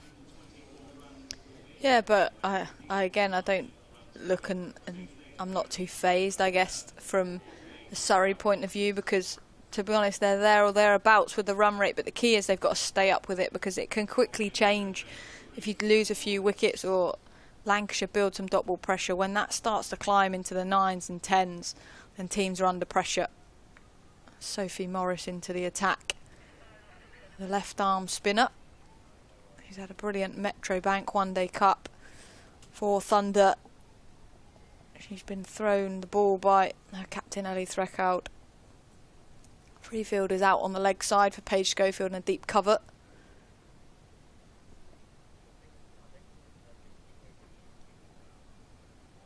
Oh, so close. So close from Morris. And Schofield gets a bit of fortune. Yeah, Thunder for me in this little passage here are putting some pressure on these two. Franklin 2 off 8, Schofield 2 off 5. Making room, Schofield. It's the trusty outside edge, I reckon, here, and it will tease the fielder and be just about kept in. Fantastic stuff from Emma Lamb. Yeah, 3 runs to Paige's total, but not convincing. She's not fluent here, but she needs to ride this wave and battle through it. And she will come good, but sometimes you need a little bit of luck. And just opening the face down to third man. That's straight at short mid-wicket from Franklin. Something's happening here. Well, yeah, you're getting to this point, right, with the scoreboard the way it is, where it's either going to end with a run of boundaries or a wicket. With these two, they'll just feel that pressure as the required run rate ticks up towards 9. And there's another dot. Franklin really under pressure. 2 off 9 deliveries. She's got to find a way for her team here. Thunder have clearly done their homework on her. They're bowling tight into her pads, not letting her to hit through that offside as she does so well. Franklin this time will get 1 to long on. Yeah, she's in good nick. She made 58 off 41 against Durham. She's very known for that. Liking to go inside out through that area, so almost an arc from like cover point round to long off, which is a bit unorthodox. Lovely tight first over from Morris. It goes for 5, 54 for 2 off 7 then. I'm going to have my Nando's. Emily Windsor's having a very well-earned restful Nando's. And Sophie Luff is joining me with this game right in the balance. Full from my Nando's, I am. Very content with life right now. And deservedly full. No one wants a hangry Sophie Luff. So, Norris to continue. Her first over was an excellent over.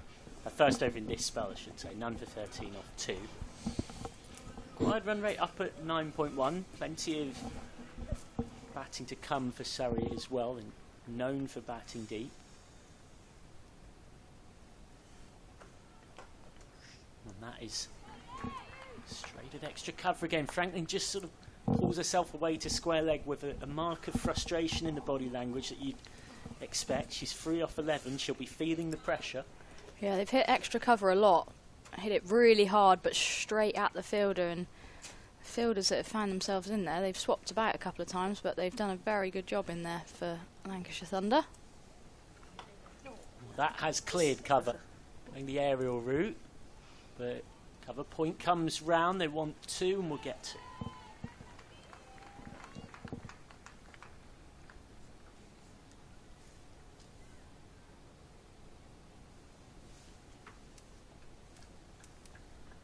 Norris changing the field, bringing fine leg up and pushing mid on back. Required run rate up at just above 9s now.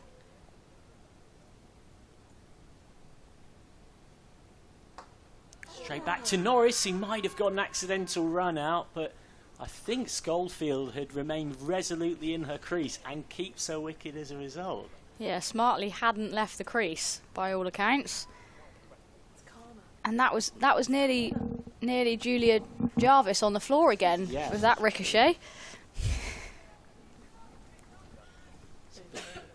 Bit of fortune for Schofield, although fortune through staying in her crease. That's fortune she earned. Full toss, and Norris will be pretty pleased to have got away with that delivery for just 1. So quietish over shaping up here again for Surrey, unless we can find something now. 3 or 4 balls. Just turning the screw a little bit here, Thunder, when you think that it was 46 for 2 off 5, so there's been 10 runs scored off the last 15 balls faced. That won't provide a boundary either. Yeah, the Surrey batters will probably be getting frustrated that they can't find the boundary at the moment, but we've had a couple of big overs already in this run chase, and I think it will only take a couple more big overs in the next 6 to 8 overs that could really change the momentum.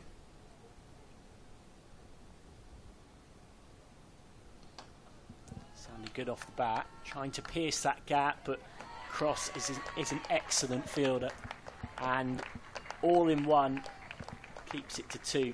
Very, very neat stuff. So end of the over, 60 for 2 then off 8, and we remain very much in the balance. But another good over for Thunder, who are right now taking the momentum. Just 14 scored off the last 3, so that will be a concern for Surrey. Yeah, and that's where the power play was so important from a Surrey perspective, to try and get ahead of the game before the likes of Sophie Morris, Sophie Eccleston come into the attack to really try and squeeze that run rate. You know, as soon as it gets into double figures, I think Lancashire will be pretty pleased. Still at 9.5s at the moment. New over starts with a dot as well from Morris, who's having a first season necessarily where she's starting to establish herself as a real regular on the team sheet. That's away for 1 through short fine leg, and this run of pressure continues to build here. We're heading towards what I call sort of something's got to give territory now. Required run rate is up at 9.6. Franklin in particular has 8 off 16.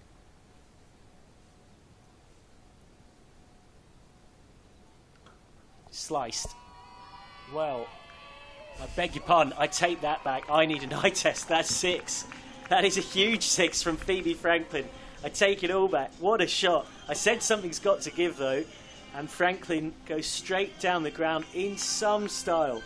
6 the best. I'll give you credit though, Michael. She might not have sliced that because she got enough of it, but just the way her wrist came off the stroke at the end of it made you think that she hadn't got quite enough of that. But as we've seen so far in this Surrey innings, it's another 6 to add to the tally, and a big one at that.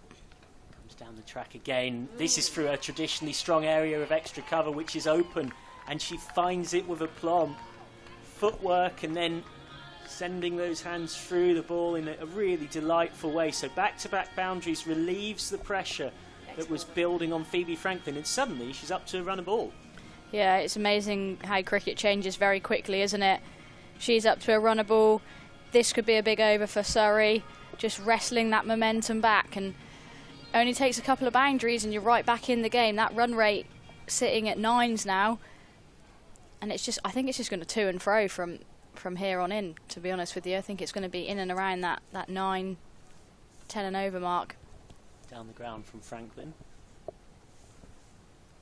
And it does look like that kind of game where, it sounds an odd thing to say, but the team that have the sway of the momentum their way last might be the one that pinches it.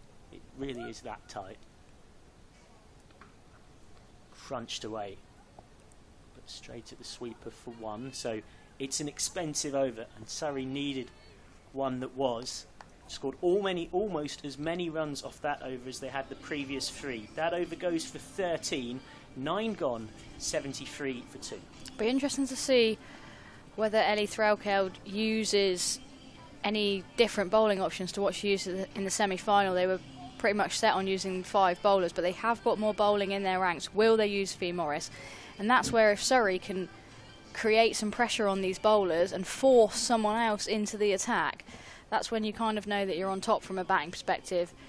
You get Lancashire going away from their set plans.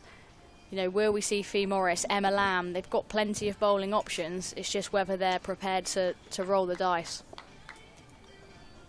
Yeah, we didn't see Fee Morris bowl in that semi-final, which is a collector's item, that. Fee Morris not bowling a Thunder game, but Eccleston was part of the reason why, and it was also the fact that the 5 that we used did such a solid job overall. So the Sophie Eccleston card has been played by Threlkeld once more. Straight at cover for Schofield, who made 4 in semi-final 1 and has 8 off 11 here. If you're watching our live stream and thinking that it looks like we're very much onto floodlit cricket at this stage, you'd be absolutely right.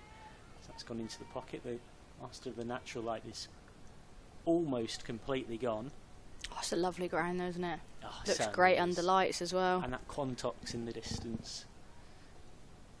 Rolling hills in the background. The only thing we've missed today is like the sun setting. There's just nothing better on a glorious day when that sun sets. And yeah, unfortunately we haven't got a packed house here. Hopefully Somerset will do on Friday though, as the Vitality Blast starts. Yeah, absolutely, as part of that big restructure this season. Vitality Blast opens in League 2 on Thursday 29th with Middlesex versus Sussex, and in Tier 1 on Friday Hampshire versus Essex, Somerset Surrey, Blaze versus Bears, and both Warwickshire and Blaze play actually 2 games in 2 days because Lancashire start their Blast campaign at Old Trafford against Blaze on the Saturday.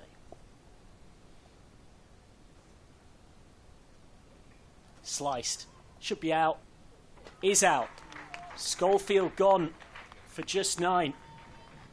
Back from England into the Surrey side today, but once again, much like the semi-final, can't make the mark on the game she would have wanted.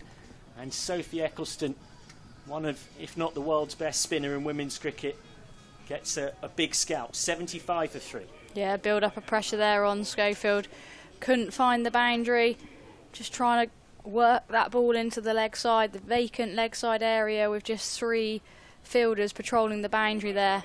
Gets a leading edge and is well held in the offside ring. So his deep batting lineup will be tested once more.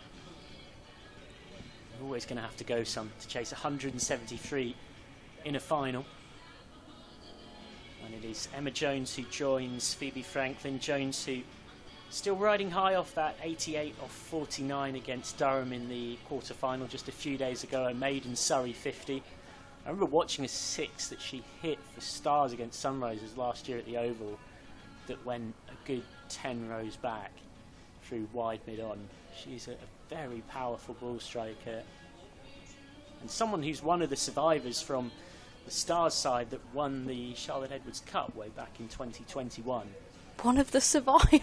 Not survive, I don't mean it, you know, as in it's a few years ago, right? Yeah, true. It's part of the core of that group that are sort of still around. And she's not very old, is she? No, she's not at all. She had quite an injury hit 2022 and 2023, and then last season almost, I'm not sure if you can have a re-breakthrough season, but she had a campaign where it was less injury hit. She was able to once again show her qualities, particularly in the T20 format. And her inclination anyway is to be very aggressive, so this situation suits her perfectly. Needing 9.6 and over. What's she going to do with this one ball from Eccleston? Does she have a look? Oh, she's gone! 2 in 2 for Sophie Eccleston. A golden duck for Emma Jones. Lancashire Thunder are up and about. 75 for 4 at the halfway point, and they will hope that one of their great game changers and one of their own in Sophie Eccleston is spinning this final their way. Yeah, quality from Sophie Eccleston. She's bowled the 2 overs, 2 wickets to her name. She's going to be on a hat-trick in the next over that she bowls, and unfortunately for Emma Jones, as much as you bigged her up, Michael, Eccleston too good on that occasion, giving herself too much room. We actually saw her drag one on in the semi-final in similar fashion, where she just got too open, and, well, leaving your stumps open for Sophie Eccleston is asking for trouble. There's no shame in getting out to Sophie Eccleston, though. Many hundreds have done, and you sense many more hundreds will do as well. A few more words from Sophie Luff, and then to guide you capably through the rest of this final, as your lead commentator, it will be Georgia Youth. Yeah, so the halfway mark here, Surrey 75 for 4, with a lot of work to do here. Those couple of wickets have really halted Surrey's momentum. A lot on Franklin, who's well set on 20, albeit at a run a ball. They still need just under 100 runs here. Well, Potts has been expensive at times. And this one is just looped into the leg side by Franklin. She's going to be key to this. Now, the thing is, they're just losing wickets at regular intervals. It looks like they're just getting themselves back into the game here, Surrey.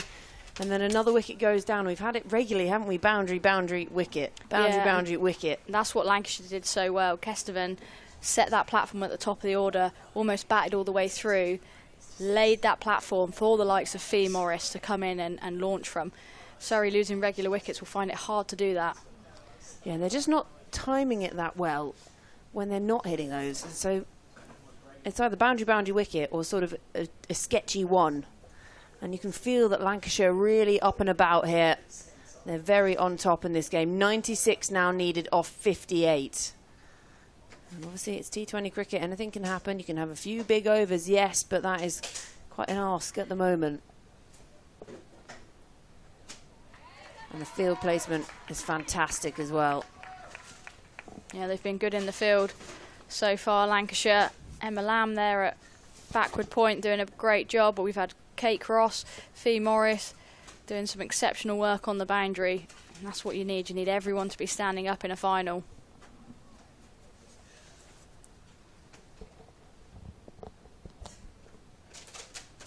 Goes aerial this time. 2 fielders coming round. Won't get there, but it's not going to reach the boundary either. They're scampering back for a second. Chance of a run out. And I think she's done well to ground her bat and get herself home. But really good work out in the deep. Yeah, that I reckon that was pretty tight. Fee's got a really good arm, but that's the type of cricket that Surrey need to be playing now. They need to be taking those risks, try and get up and back for those 2s, as tight as they are. Well weighted, and there is a fielder out there for that. Again, will just be 1. This is a much better over from Potts. Went for 16 from her first. Did eventually get the wicket. But now that little bit of pressure is off as well. Now that run rate is really pushed up. She doesn't have to try so hard. Doesn't have to be so worried about leaking 1 and 2. She can also have a few more fielders out of the ring, which exactly. is, yeah, I mean, I'm not a bowler, but when you've only got 2 out and the batter's finding the boundary at regular intervals, it can be a pretty tough place to be. Where do I put my 2? What am I going to bowl? Very tricky job. So end of 11 overs gone. Surrey 81 for 4. They still need 92 runs from the 54 remaining deliveries, and it'll be sad to see Sophie Eccleston has still got overs under her belt. Yeah, I think Threlkeld's going to hold her back. Yeah, well, just hold those cards close to your chest, and when you feel like you need it, then you can play your trump card, can't you, in Sophie Eccleston. She's going to stick with left arm spin, though, but it's going to be Sophie Morris, who's been expensive so far. 2 overs for 18. She's got another 2 up her sleeve as well. The plethora of left armers. And again, just not timed by Moore. Again, hitting it into the ground. Yeah, they've got an offside ring here. Morris will be looking to attack those stumps, not give any width.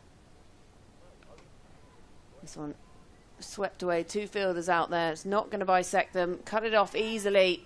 Again, just the 1 run. A bit of a wayward throw, deflected by Threlkel, but that stacked offside field, there's plenty of fielders there to help back up. Yeah, absolute bullet arm there from Seren Smale. I think she wanted to get it in on the full, which is some throw. Goes aerial this time. And there's a fielder out there. Tara Norris can't cut it off and picks up 4. Breaks the shackles on this over. And the last few have been very tidy from Lancashire. And Franklin adds another 4 to the bucket. That's Franklin's area there. Whether they're brave and maybe change the field, maybe have a deep extra cover to someone like Phoebe Franklin, maybe bring your mid-off up and make her go slightly straighter. Just that left arm spinner's angle creates exactly the shot shape that Franklin wants there. She's up to 28. Surrey need a couple more of these, and they need them very quickly. 87 needed off 51. This time rocks off the back foot, can't pierce that gap on the offside.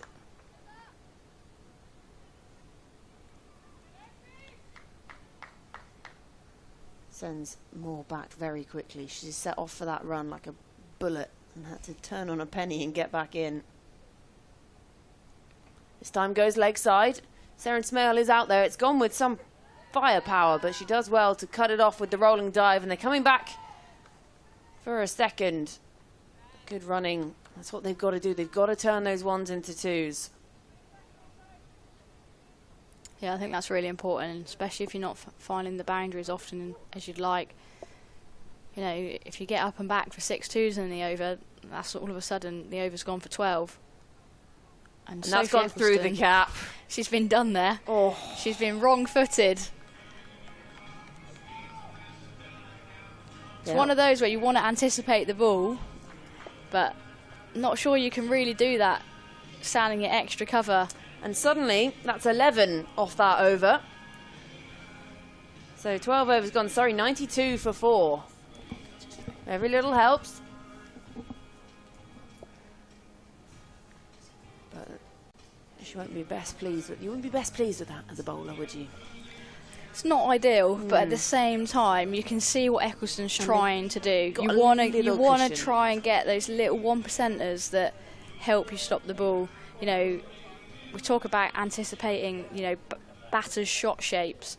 You know, are they setting up to ramp, reverse, and are you trying to, you know, create that angle? Well, here comes Potts for her third over the wicket. And again, not timed, and that's well stopped by Ellie Threlkel. God, she's good behind the stumps. And it's crucially another dot. Dots for Potts. Dots for Potts. And all of that. Can you tell it's been a long day? Great day. Absolute fantastic finals day we've had here at the Cooper Associates County Ground here in Taunton. Full this time, and again, not quite timed. Scampering through. They won't mind singles. Lancashire. Kate Cross wisely keeps hold of it. Oh, it's been brilliant. I know that second semi-final was rain affected, but you want 20 overs in a final, make it a real contest, and that's exactly what we've got here. She's bringing fine leg up inside the ring. Goes for the big heave-ho into the onside. 2 fielders out there, lands safe, but again, no boundary. That's a hell of a lot of effort for just one. Yeah, again, it's Fee Morris doing some good work on the boundary there. Franklin is playing a good hand here, but she needs some more support. No pun intended. Has a big swing again, can only pick out the fielder at wide mid-off. And just one more. Tidy over this from Potts. And like you say, you can have those fielders up inside the ring to just cut those off, because they can risk that at the moment. 78 needed from 44. It's looked harder to time the more pace that's been taken off the ball from Lancashire. We saw pace on predominantly in the power play, and that was going to the boundary at will. Fuller this time, and well stopped. Really well stopped. Dealing in singles at the moment.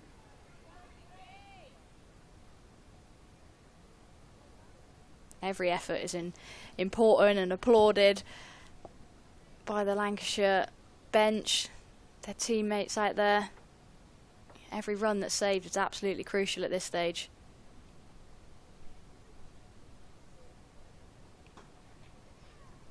Going to have to be sent back for this one. So Dot to finish off the over. Bookended by Dots. Just the 4 singles coming from that Potts over. She's got one more up her sleeve. 13 overs gone. Surrey 96 for 4. They still need 77 to win this game. And there's only 42 balls remaining. It's looking really... they're almost trudging through custard at this point. The custard that Emily Windsor was so happily munching through at lunchtime. That's where Surrey are at the moment. Franklin doing her best, 36 and 31 more. Just not quite found her rhythm yet in this final. No, it's been hard going. The more the overs are counting down here, and it's only going to get harder with Sophie Eccleston back into the attack. That was a brilliant over from Grace Potts as well. I think that's the beauty of T20 cricket, isn't it? You can get whacked around the park and then you can come back and have a real impact for your team. Finds the outside edge this time. Doesn't pierce the gap. Sophie Eccleston starting her 3rd over of the night. You'd be wondering what Elliot Threlkeld's thinking at this point. Do I just bring on my front line, my top spinner at this point to really sort of add another nail into a coffin? Just try and kill it dead at this point. Maybe find a wicket or a small over. Takes her on this time. Easily taken. No! She's juggled it. It was easy as you like. Could have gone straight in that bucket. And in the end, Ailsa Lister juggles it, puts it down. And I think I called it earlier. Thought it was in. It was in. Well, she had a couple of goes at it. And this time goes Ariel into the leg side, and it's going to be 4. Talk about rubbing not just salt in the wounds, the really heavy salt flakes, not the powdered salt. And Sophie Eccleston doesn't look happy. If you're Ailsa Lister, you are not making eye contact with the spinner. Yeah, you're definitely not looking at your senior bowler in that instance. I remember once misfielding off Anya Shrubsole's bowling, and I thankfully didn't do it many more times in my career because she certainly let me know about it. Always the way though, isn't it? Missed opportunity, next ball goes to the boundary. Lancashire will be hoping that they don't rue that missed opportunity. Finds the top edge this time. Eccleston can't believe it. Hands on head. Now you feel maybe that's just the life that Surrey needed. Kalia Moore still struggling to get going, but she's out there. Franklin's still out there. And 101 for 4 looks a lot better than 101 for 5 and a new batter out in the middle. Full toss this time. Again, dot ball. Having said that, even though they've missed the wicket opportunity in this over, with 1 ball to come, the over's only gone for 5. Doesn't look overly happy with life. Sophie Eccleston this time goes aerial. Fielder there, Tara Norris sets herself, takes the catch, cleanly taken this time. So a missed opportunity earlier in the over, and now Eccleston has a 3rd. What a bowler she is, and imagine being able to turn to her as a captain. Ellie Threlkeld has her up her sleeve. She's still got another over to come as well, but this is looking like a serious uphill struggle for Surrey.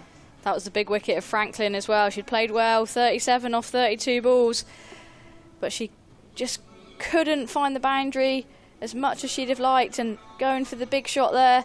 Thankfully, Tara Norris has got her catching hands on tonight. Thunder get another wicket. And I thought I was forgetting about someone, and I don't know how I forgot about Alice Davidson-Richards How is that in the possible? dugout, but she's just strolled out, and I'm going to stroll off and let Emily Windsor finish the game. Righto, thank you, Luffy. I imagine you won't be going very far because this is where all the action is right now. 6 overs still to come. Alice Davidson-Richards called back up into an England squad for the ODIs coming up. Not in the T20 squad, that's why we've got her out there today. And she's got a job to do. She's got a Test match 100 to her name. She's recently had a 50 over 100, and she is an absolute superstar. And she's also not one to hide her emotions. I've never seen a more expressive cricketer with her facial expressions and movements in my life. Yeah, for me, I just feel like they're utilising her too late. There's a lot to do now. So Cross for her 3rd. I like this move from Ellie Threlkeld. Bring on your frontline bowlers. Yeah, had she been brought in a bit earlier, maybe she could have actually played into her innings and then seen the distracted Davidson Richards would, but she needs 71 off 35 deliveries. That would be highly impressive if she does it from here. And yeah, you sort of, as these batters come in the Surrey lineup, you forget what's left. But Alice Davidson Richards, an experienced pro in finals, coming in at number 7. It's good delivery this from cross, angled in at the body. Follows more. And she's really struggled, hasn't she? She's just not been able to sort of find that flow, find her timing against this Lancashire attack. Yeah, and I guess this, what we saw the Lancashire players do so well is it was proper cricket shots, wasn't it, that was finding their boundaries. But when you've got this scoreboard pressure, you feel like you've got to go hard at everything. This time swings and doesn't get enough of it, and actually got away with it. If she got any more of that, that was going straight down the throat of deep mid-wicket. And you sort of, I guess, can try and overhit, lose your shape. And I mean, throughout this Surrey innings, we have seen some impressive hitting, but it's not been for consistently enough. They haven't had that player so far. I mean, it's still there to be taken, needing 70 off 33. That would be a hell of a knock. But they haven't had the player, the Kestevan of the Lancashire Thunder innings, that's gone on to get that big total. Tries to take this one on, does Davison Richards. She gets off the mark, but it's just a single. And again, out to Fee Morris out there on the boundary at deep mid-wicket. I mean, it just puts into perspective how great that knock was for Kestevan. She was the spine that held together that Lancashire innings, and up the top with Emma Lamb setting that foundation and just allowed the others to come out further down the order. Again, just be another single out to Fee Morris. Correct me if I'm wrong. I mean, my memory's bad, but hopefully not that bad. But she only batted to get 50 today, full stop. She is, yeah. Only batted above to get 50. What did she end on? 77. 77 from 60. And talk about turning up at the right time. She didn't have to do anything. She didn't even need a bat in the first innings. And that's gone aerial, and that's well taken. Really good grab. Cross gets her second, and Lancashire are getting the business done. Yeah, Lancashire Thunder, it's theirs now. And Sophie laugh. I tell you what, that's celebrating a wicket if I've ever seen one. Out on the balcony, but an important breakthrough for Thunder. As I said, the Surrey batters come thick and fast, but they've got too much to do at this stage, and Thunder almost have a little finger on the trophy at this point. I think 68 needed off 30 deliveries. 4 wickets in hand. You can see Ellie Threlkeld running back for her helmet with a smile on her face, and why wouldn't she be? But there's still a job to do for Lancashire Thunder. But at the moment, it's all going their way. Great grab in the end from Tara Norris, diving forward, and does well to keep it in her hands when, you know, when your elbows hit the floor, can so easily bobble out. 2 catches for Norris now in the last few overs. We had the drop from Lister, but that's all forgotten now. So Rihanna McDonald-Gay comes out to the middle to join Kalia Moore, who's still out there, but 8 from 13. Surrey now requires 68 from the final 5 overs. Sophie Morris to bowl her 4th.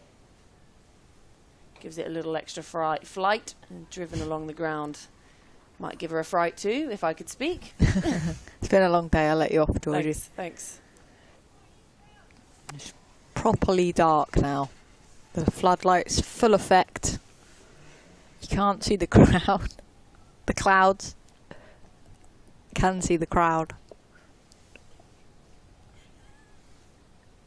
Just waits and rocks off the back foot on this one. Have to be quick, and that's wise cricket. That's good cricket, deciding not to have a shy at the stumps because it's completely unnecessary. It's good thinking from Grace Potts. Smart. Smart. Work smarter, not harder. Use of the feet this time. And again, doesn't get a hold of it. Be just 1 more to the total. The singles aren't going to be enough. Can hear the Lancashire Thunder players up and about out there, and why wouldn't you be? Yeah, they've just got that a bit louder, haven't they? This is really good bowling from Morris. She hasn't picked up a wicket, been slightly more expensive than the other bowlers, but just keeping it quiet here. You haven't really got the pressure on as a bowler as well, so you haven't got the nerves, you don't lock up at all. And she won't mind if they just keep rotating the strike and rotating those singles. Absolutely won't mind. 64 off 26. Something drastic's got to happen for Surrey to even be in a sniff of winning this. Thunder have been dominant in this final with the bat, and now with the ball, a very experienced bowling attack. Sophie Eccleston, Kate Cross, Grace Potts. And again, just chipped away after Moore's tightened up those pads. Tara Norris with a new ball as well, that extra shape she got. She's done really well in the field, taking her opportunities. But it's not over till it's over. Again, really tight, and they will just add another one to the totals. So an over of singles, 6 coming from it. Sophie Morris is done for the day. She finishes with 0 for 35 from her 4. 16 overs gone. Surrey sitting on Nelson, 1-1-1 for 6. They require 62 off the final 4. Sophie Luff has gone outside with a leg in the air. She's lost the plot. Sometimes I think when people tune into cricket, if they don't know what we're talking about, something like stick your leg in the air, they just think, what is this sport? And the wiggly worm fallen quite far behind now for Surrey. That brown worm makes it sound lovely, doesn't it? That brown worm just fallen behind that of Lancashire, who lost a few wickets in clusters at the end, but it was that opening partnership that really set them up for a huge target. Thunder making 172 in a final. Runs on the board, and a lot of them. A lot of them. Not timed again by McDonald Gay. Just worked around the corner, and again will just be one. Grace Potts starting her final over of the night. It's one of those interesting things, is it? Would you rather on finals day play in that first final, play in a second one, have a long period between your first game and then having to sort of cool down, warm up again, or you play the second one, you come back fighting, get yourselves into that final and take that momentum into the next game? Yeah, I think... Oh, wow. Goes aerial again. Just the cross bat smack, doesn't quite time it.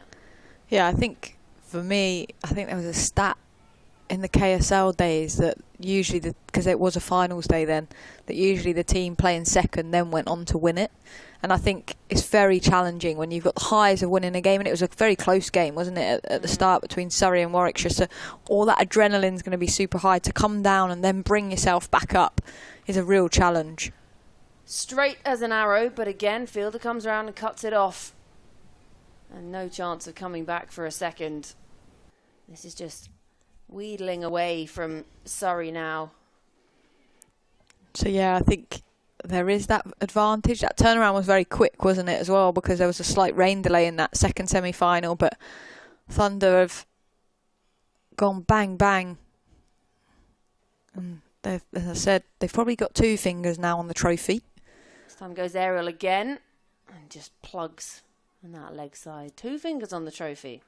The elusive trophy that we're yet to see. I'm so excited to see it. 58 needed off 20 balls. The way I look at that, if that was one player facing 20 balls, to get 58 would be a serious, serious effort. So from a Thunder point of view, a lot's going to have to go wrong, but it could happen. So you got to stay focused. Again, just one. They won't mind this at all, Lancashire. Interesting here between the 2 Surrey batters. You've got Rhiannon McDonald-Gay sort of jogging her one, and Clea Moore's running everyone hard, turning for 2. She's not given up, Clea Moore, and why would you? It's a final. You got the opportunity to do something special, but that would be severely special. Well, she tries to do something a little bit different there. Goes for a bit of innovation. Moved quite early, and Potts just followed her. Didn't give her any space at all, so a dot to end the over. 5 runs coming from it. 17 gone, Surrey, 116 for 6. They need 57 off the final 3. Yeah, good spell from Grace Potts. Ellie Threco is going to go back to a seamer. Tara Norris as well. As that worm continues to decline. Oh, the declining worm. It's not what you want to see as a Surrey fan. So Tara Norris from the Marcus Trescothick Pavilion end. They've got a sniff of victory here, Lancashire, but they won't be getting ahead of themselves. They know there's still a job to be done. 3 overs still to come. Norris about to bowl her final. She's gone for just the 19 runs so far from her 3 overs. The left armour, USA international. Big swing at this one, straight back down the ground. Kate Cross flying round to cut that off, and they'll come back for a second. That's good running. Yeah, Clea Moore just been very intentful with her running, and I like that from her. But a good swipe from Rhiannon McDonald-Gay straight down the ground. I reckon that's got to be the area that's been most scored all day. Yes, a lot of those coming off the bat of Tilly Kesteven.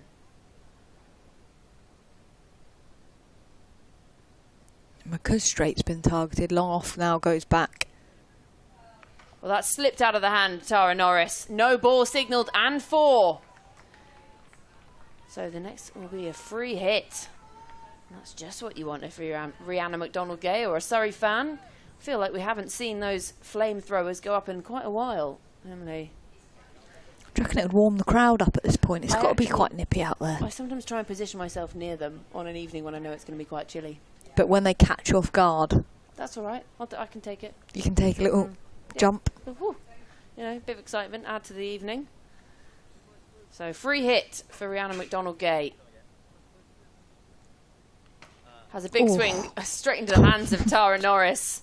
Julia Jarvis again taking evasive action, and they're coming back for another. Going to have to put your skates on. Great running. Tara Norris, I can feel that in my hands. That's going to hurt. It'll probably hurt a little less if she can get her hands around a nice cold trophy and just... That was more of a lifesaver, wasn't it? That was hit hard. Julia Jarvis's life flashing before her eyes again. Not again. Big swing at this one. Crunched, but again not timed. I tell you what, if you did time that, that was flying away, wasn't it? Big swing from Rhiannon McDonald-Gay. She's played beautifully, actually, I think, with the bat. I've seen her in the last few games. She's more than capable. She's got 15 off 10 here today in the previous game. Did a very good job for her team in the Metrobank One Day Cup as well.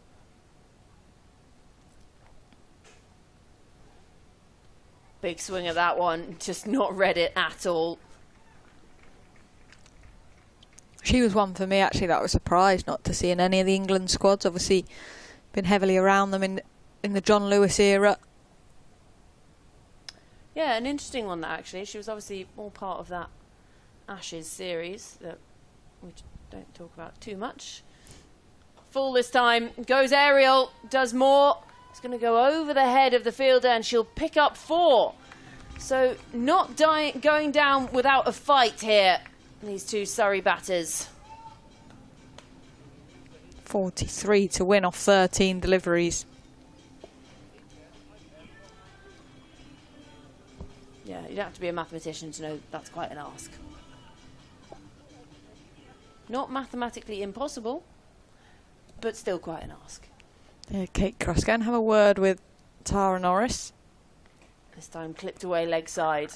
They set off at quite a pace, but it'll just be one again. And that finishes off Tara Norris's 4 overs, so no wickets for her tonight. None for 34 she finishes. 18 overs gone, sorry, 131 for 6, so they need 42 off the final 2 overs.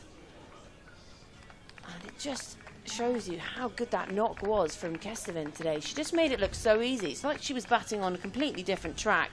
And alongside Emma Lamb up the top of the order, they just made it look so easy, so simple. Something we thought we'd have seen a lot more of today, just hitting the ball in all directions. And it was that opening partnership. The first wicket didn't fall till 86 runs on the board. And then Seren Smale came in and just continued the party. And not only does this look an impossible task in terms of 42 off 12, the last 2 overs are bowled by Kate Cross and the final one, Sophie Eccleston. Well, full toss just dropping at the last moment from cross there, and really difficult to get away. Yeah, not what you want to see if you're Surrey and you're trying to score 42 off the final 2 overs. A fully fit Kate Cross and Sophie Eccleston at the other end. Yeah, but for me, I think Lancashire Thunder deserve to win this trophy today. 41 off 11 deliveries Surrey needs. So it's becoming a greater and greater ask. But I think across the 2 games, they've played some really good cricket, especially this final, to turn up as they have. They've obviously got some very experienced cricketers out there in their lineup now. I look back at domestic cricket previously. Would we see Kate Cross out here? Would we see Sophie Eccleston out here in a Women's County Cup final? I don't know. Would we see the likes of Paige Schofield being released from England to come and play in these events? Probably not. So I guess a bit of credit as well goes to Charlotte Edwards for getting these players out there to come and showcase. But for a club like Lancashire Thunder that have had all the potential over a lot of years but not necessarily got over the line with a trophy, it will be a big occasion for them as a club to do that this evening. Has a big swing at this one, Moore, and it falls just short of the fielder out at wide mid-on. But that was good cricket, because she could have, as we were saying earlier, had to take a trip to the orthodontist and try diving forward, perhaps misjudged it, or if she dropped back too much, then let it on the bounce, gone for 4. So just waited and actually judged it really well, did Grace Potts. But if you were the bowler, Kate Cross, you'd be annoyed that she didn't go for the catch. True. It's one of those. But they are bowler to bowler, but... Is she paying my dentist bill? She probably could, to be fair. Well, yeah, someone needs to. Kate Cross not happy with the ball, though. Not having another change of ball. Not another one. Eccleston's asked the umpire to have a look at it, what's happened, but that's twice now. Yeah, I'm just wondering what they're looking at this time. Looks like the seam's been split. Well, with 9 deliveries still to come, the swimming bag full of balls is back out onto the pitch. The drawstring bag. I still can't believe it. You call it the swimming bag. Well, it looks like, you know, when you went off swimming after school and you'd pull your hat out of there, your goggles. See, well, I don't know what else is in there. There's a box of balls, I think. It'd be funny if that was the trophy. Why did the box need to be in the swimming bag? Well, you know, a box in a bag. It's like pass the parcel. Box in a bag. And happy with that one? Oh, no. Oh. No, going digging. You like this one better? It still looks newish, that ball. Surely they're not giving a brand new ball. Okay, no, we've opted for an older one. Okay, 9 balls still to come in this final, and we have change of ball. Sophie Eccleston doesn't look best pleased. Just having a little chat. Suppose it'll be her bowling the final over. I can't say there'd be too much pressure on her in that final over, but you never know what might happen in these next 3 deliveries from Cross. Kalia Moore trying her hardest. 20 from 24. Has a big swing, and that's back along the ground past Cross. Won't reach the boundary, just be 1. Yeah, and I think from a Thunder point of view, their senior players have stood up. Grace Potts, 4 overs for 31, 1 wicket, but Kate Cross, she's got 3 deliveries to finish her spell. Straight through her. Well, that was all swing, no ding from McDonald Gay. But picked up 2 big wickets already of Chatley and Davidson Richards. That's your senior pro, your international bowler stepping up for the team. She's got 2 wickets so far for 26 runs.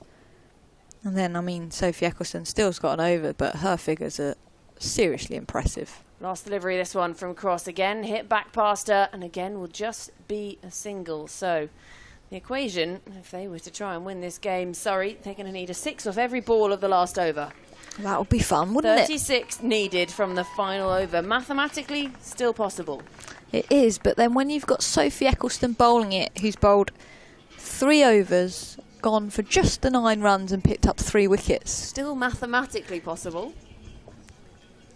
But for me, it's good to see. This is, from my point of view, Eccleston to come into a final like this and show what she's all about. That I think that character, I mean, we know she's the best bowler in the world. We know she's highly skillful, but to see her back on the park following a bit of an injury, picking up 3 wickets, doing the job for this Thunder team. Takes her on this time, goes aerial, and the fielders converge but can't get there and cut it off. Yeah, both fielders are sort of looking at each other for a minute then.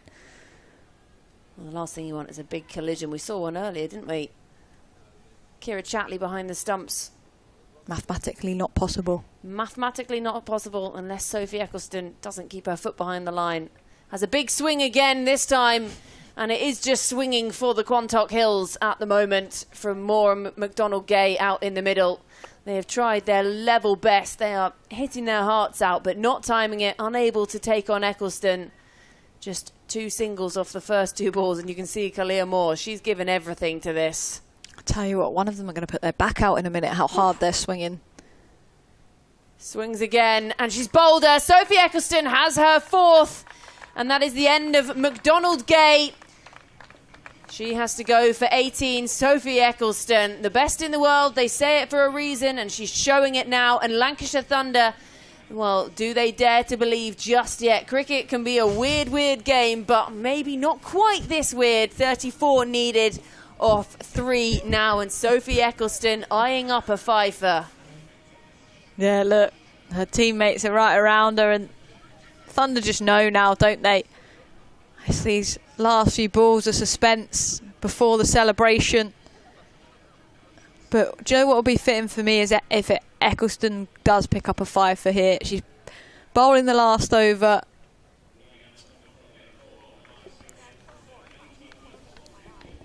So McDonald-Gay goes for a hard-fought 18. It brings Alexa Stonehouse out to the middle. Well, Alexa Stonehouse, you have 3 deliveries to face. Now is your chance to just finish it with a flourish. A few fireworks to light up our bank holiday Monday night. And she does give it the big swing. She's bowled. Or is she stumped? No, just a little overexcitement from Ellie Threlkeld and Sophie Eccleston and me. Sophie Eccleston holding up the finger as if she thought that was it. 2 balls. 2 balls still to come. Still the chance of a fifer. Alexa Stonehouse got to go again. Here we go. Has a big swing at this one. Doesn't time it outside edge. And there no chance of coming back for a second. So it'll be Kalia Moore who is dug out there for Surrey. She's fought hard. She's really struggled. She's never really found her rhythm in this final. But now it's Sophie Eccleston to bowl the final ball. And it's chipped up in the air to Eccleston. And that is it. Lancashire Thunder have won the T20 Women's County Cup. Sophie Eccleston bowling the final over. What a finish. What a day for Lancashire Thunder. They finally have their hands on some silverware. They are the winners of the inaugural Women's T20 County Cup. They have absolutely dominated this final. It started off the bat of Tilly Kestervin, and she was phenomenal, but it was finished by Sophie Eccleston with the ball picking up 4. They are the champions. Lancashire Thunder, they embrace in the middle. They are the champions, and what a final they have produced here today. Credit to Surrey. They fought hard. They came through a hard semi-final, but they were outplayed in this final. Yeah, absolutely. Great moment for Lancashire Thunder, and Lancashire, they've been a team that's been knocking on the door, potentially you'd argue underperforming for many years in the previous regional era, but today, first trophy up for grabs in this women's domestic season. Lancashire Thunder have both hands on it today at Taunton, and I mean, credit to young Tilly Kestervin for a fabulous innings for the first innings to get them up to that 172. But my, Sophie Eccleston, 4 for 12 off her 4 overs. Thunder rightly deserved here today, and you can see the excitement in that huddle. Eve Jones as well, really nice for her to get out there with her injury. She obviously played in the group stage to celebrate with everyone, but Lancashire Thunder deserving winners, and I'm sure they're going to enjoy that tonight when we see this mysterious trophy, Georgia. Oh, I'm so excited by the mysterious trophy, and absolute credit, kudos to Lancashire Thunder. They fought through a tough semi-final and they got themselves into the final, and then Tilly Kesteven up the top with Emma Lamb setting that incredible foundation. Kesteven making the only half century of finals day, 77 from 60. What a knock from the youngster. She just loves finals cricket. And then a quick fire 27 from Fee Morris down the innings. Managed to get themselves up to 172. And when they came out at the beginning of this chase, it looked like Kira Chatley and Bryony Smith might get them well in this, but they hit boundaries, they lost regular wickets, Surrey, and they just fell further and further behind in that chase. All credit goes to that Lancashire team today, but also to the wider squad, because you can't get yourselves into a final with just a team of 11.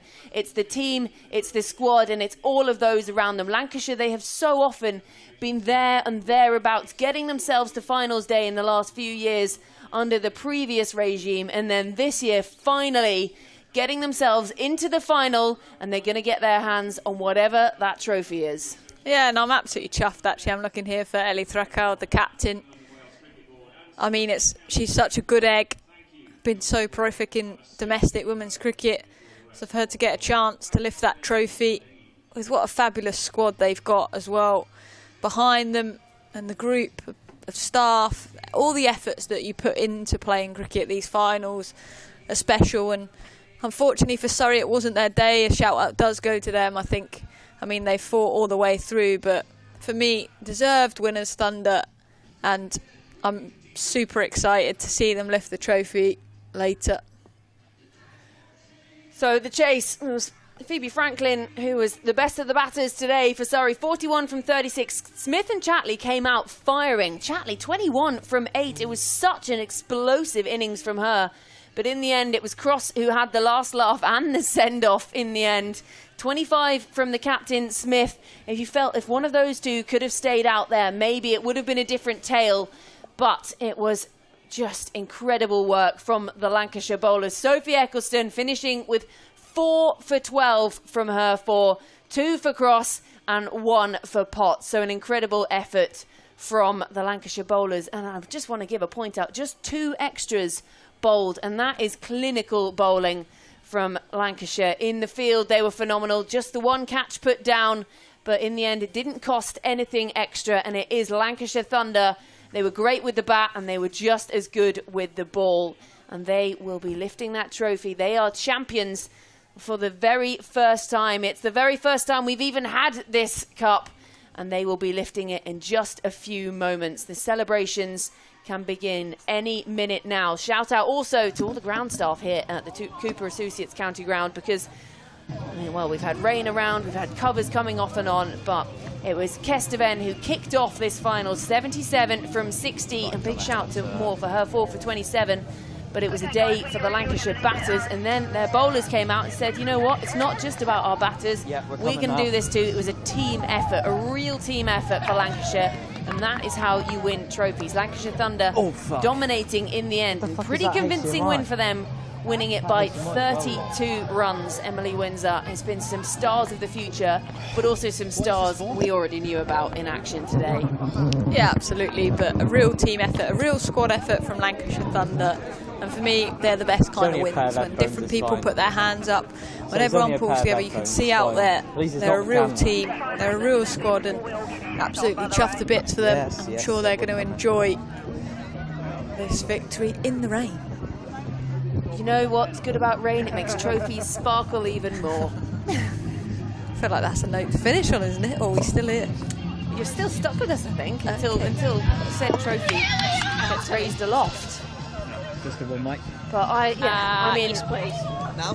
What a game we've seen, and it was all so well done by Lancashire in the end. They were just clinical, as I said, just the 2 extras bowled, 1 drop catch. Other than that, they were pretty good out in the field.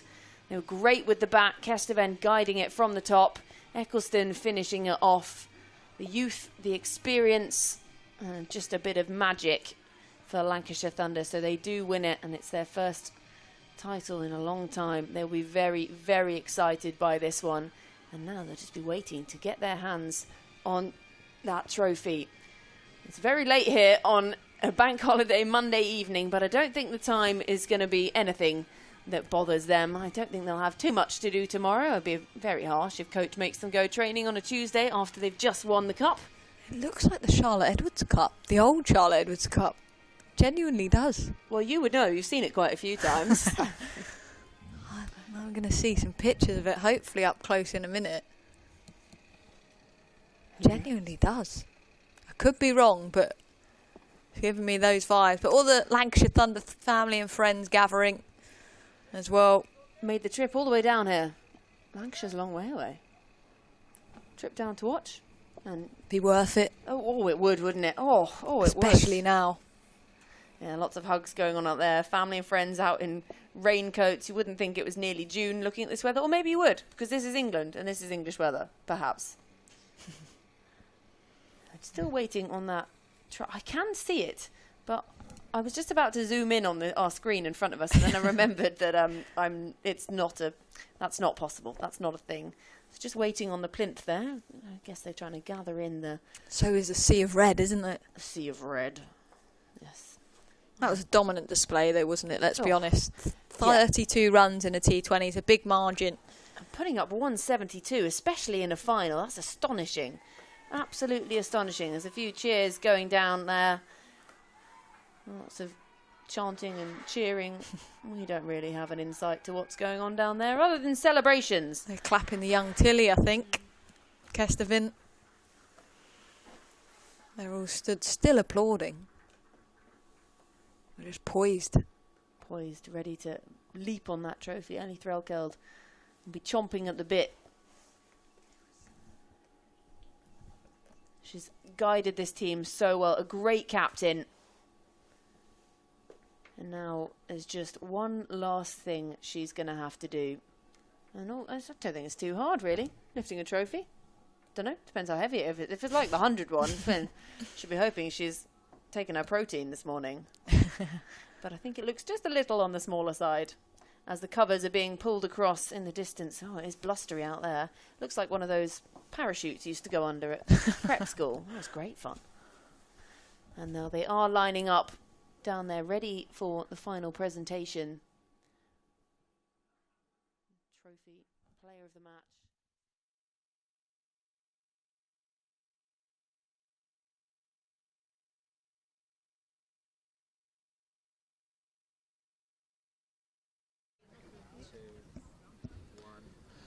A very warm welcome to the presentation ceremony for the inaugural Vitality Women's T20 County Cup final. Firstly, from everyone here at the England and Wales Cricket Board and Somerset County Cricket Club, we would like to sincerely thank today's match officials and scorers for their contributions. Mike Smith has been the match referee. We've had umpires Amy Clark, Gabby Brown, Julia Jarvis, and scorers Lynn Martin, Mike Turner, Neil Fennick and Mitch Cregan. Special thanks to Nick Pepper and his ground staff team and to everyone at the Cooper Associates County Ground for hosting the inaugural Vitality T20 Women's County Cup final. Now, on to the Vitality Player of the Match, selected by the ECB commentary team. The recipients will receive a bottle of Chapel Down English sparkling wine, and for her fabulous 77 of just 60 balls, including 14 fours, the Vitality Player of the Match is Tilly Kestervin. Tilly, many congratulations. Great reception from your teammates, and rightly so. What a bizarre day. Run out without facing a ball in the semi-final, but you shook that off and produced an absolutely fabulous display. How do you feel? I don't really know, it's quite crazy really, like obviously from this morning it could only really go up, but it's mega, like the experience we have with the girls and just being out there in the middle with some big names, it's crazy. Yeah, I don't really know how to explain it.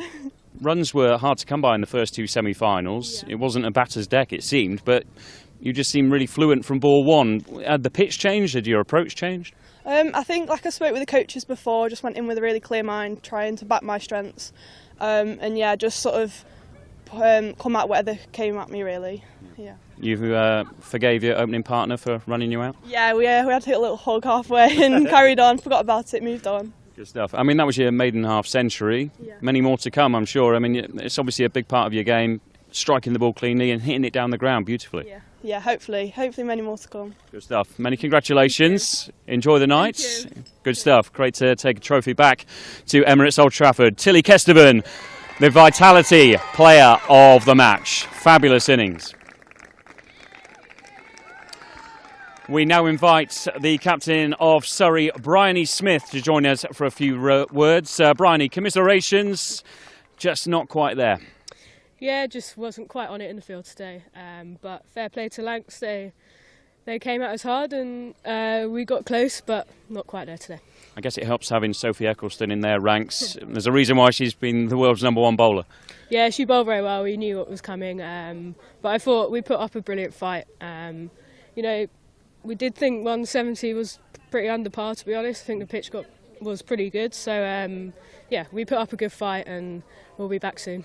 Speaking of good bowling performances, Callie Moore, 4 wickets, bowled with great control. Yeah, she's been brilliant for us with the bat and the ball. But yeah, unfortunately today it didn't come off. But super proud of how the girls fought, and we'll be back for Vitality Blast soon. Yeah, how much are you looking forward to that competition? Yeah, we're buzzing for it. This is going to be a busy few weeks, but T20 is definitely something we're coming for. Good stuff. Safe journey back, and well done on getting to the final. Thanks ever so much to Bryony Smith, the Surrey captain tonight. OK, now for the winners of the Vitality T20 Women's County Cup final in 2025. Please welcome the captain of Lancashire Thunder, Ellie Threlkeld. Hi, Ellie. Hi, you're right. Many congratulations. That was a pretty clinical performance by your team. Yeah, really pleased. Thought the batters went really well, posted a really good score on the board, and then did so well to defend it second half, and really pleased that everyone contributed, so really pleased. Tilly Kesteven, talk me through that innings. I mean, as I said to her, run out without facing in the semi-final. That could have disappointed, you know, a young player making a big debut, if you like, almost on the big stage, but what a performance. Absolutely, yeah. Obviously the semi-final, unfortunate, and we spoke about we probably made 2 poor decisions in that whole game, and that was one of them, and so pleased for her to come out and do that and show everyone what she can do. Real talented player, and yeah, buzzing she's a part of our squad. Yeah, I was going to say, what potential has she got? Only 20, I think? Yeah, I don't think she's got a ceiling, to be honest. She's a really exciting talent, and yeah, can't wait to see what she can produce over the next few years. And speaking of talent, Sophie Eccleston, I said, you know, in the build-up to that final, how much of a difference maker she is. I mean, again, 4 wickets there, just impossible to get away. Absolutely, yeah, just so reliable any stage of the game. And yeah, she's the best in the world and has proved that today, so yeah, really pleased for her. And obviously working her way back towards 100% fitness, but it seems like she's there. Yeah, definitely, yeah, she's worked really hard to get back and putting in some good performances now, so hopefully she'll take loads of confidence from that going into the next England series. And just finally, what does it mean to bring this trophy back to Emirates Old Trafford? Yeah, it means a lot. It feels like it's been a few years in the making. It's been a hell of a journey, and it's nice to get over the line and have some silverware to take back. Ellie, many congratulations. Safe journey back. Go and collect the trophy and your medal. Ellie Threlkeld, the champion captain tonight then. So during this time they will collect the winners of the Vitality T20 Women's County Cup, Lancashire Thunder.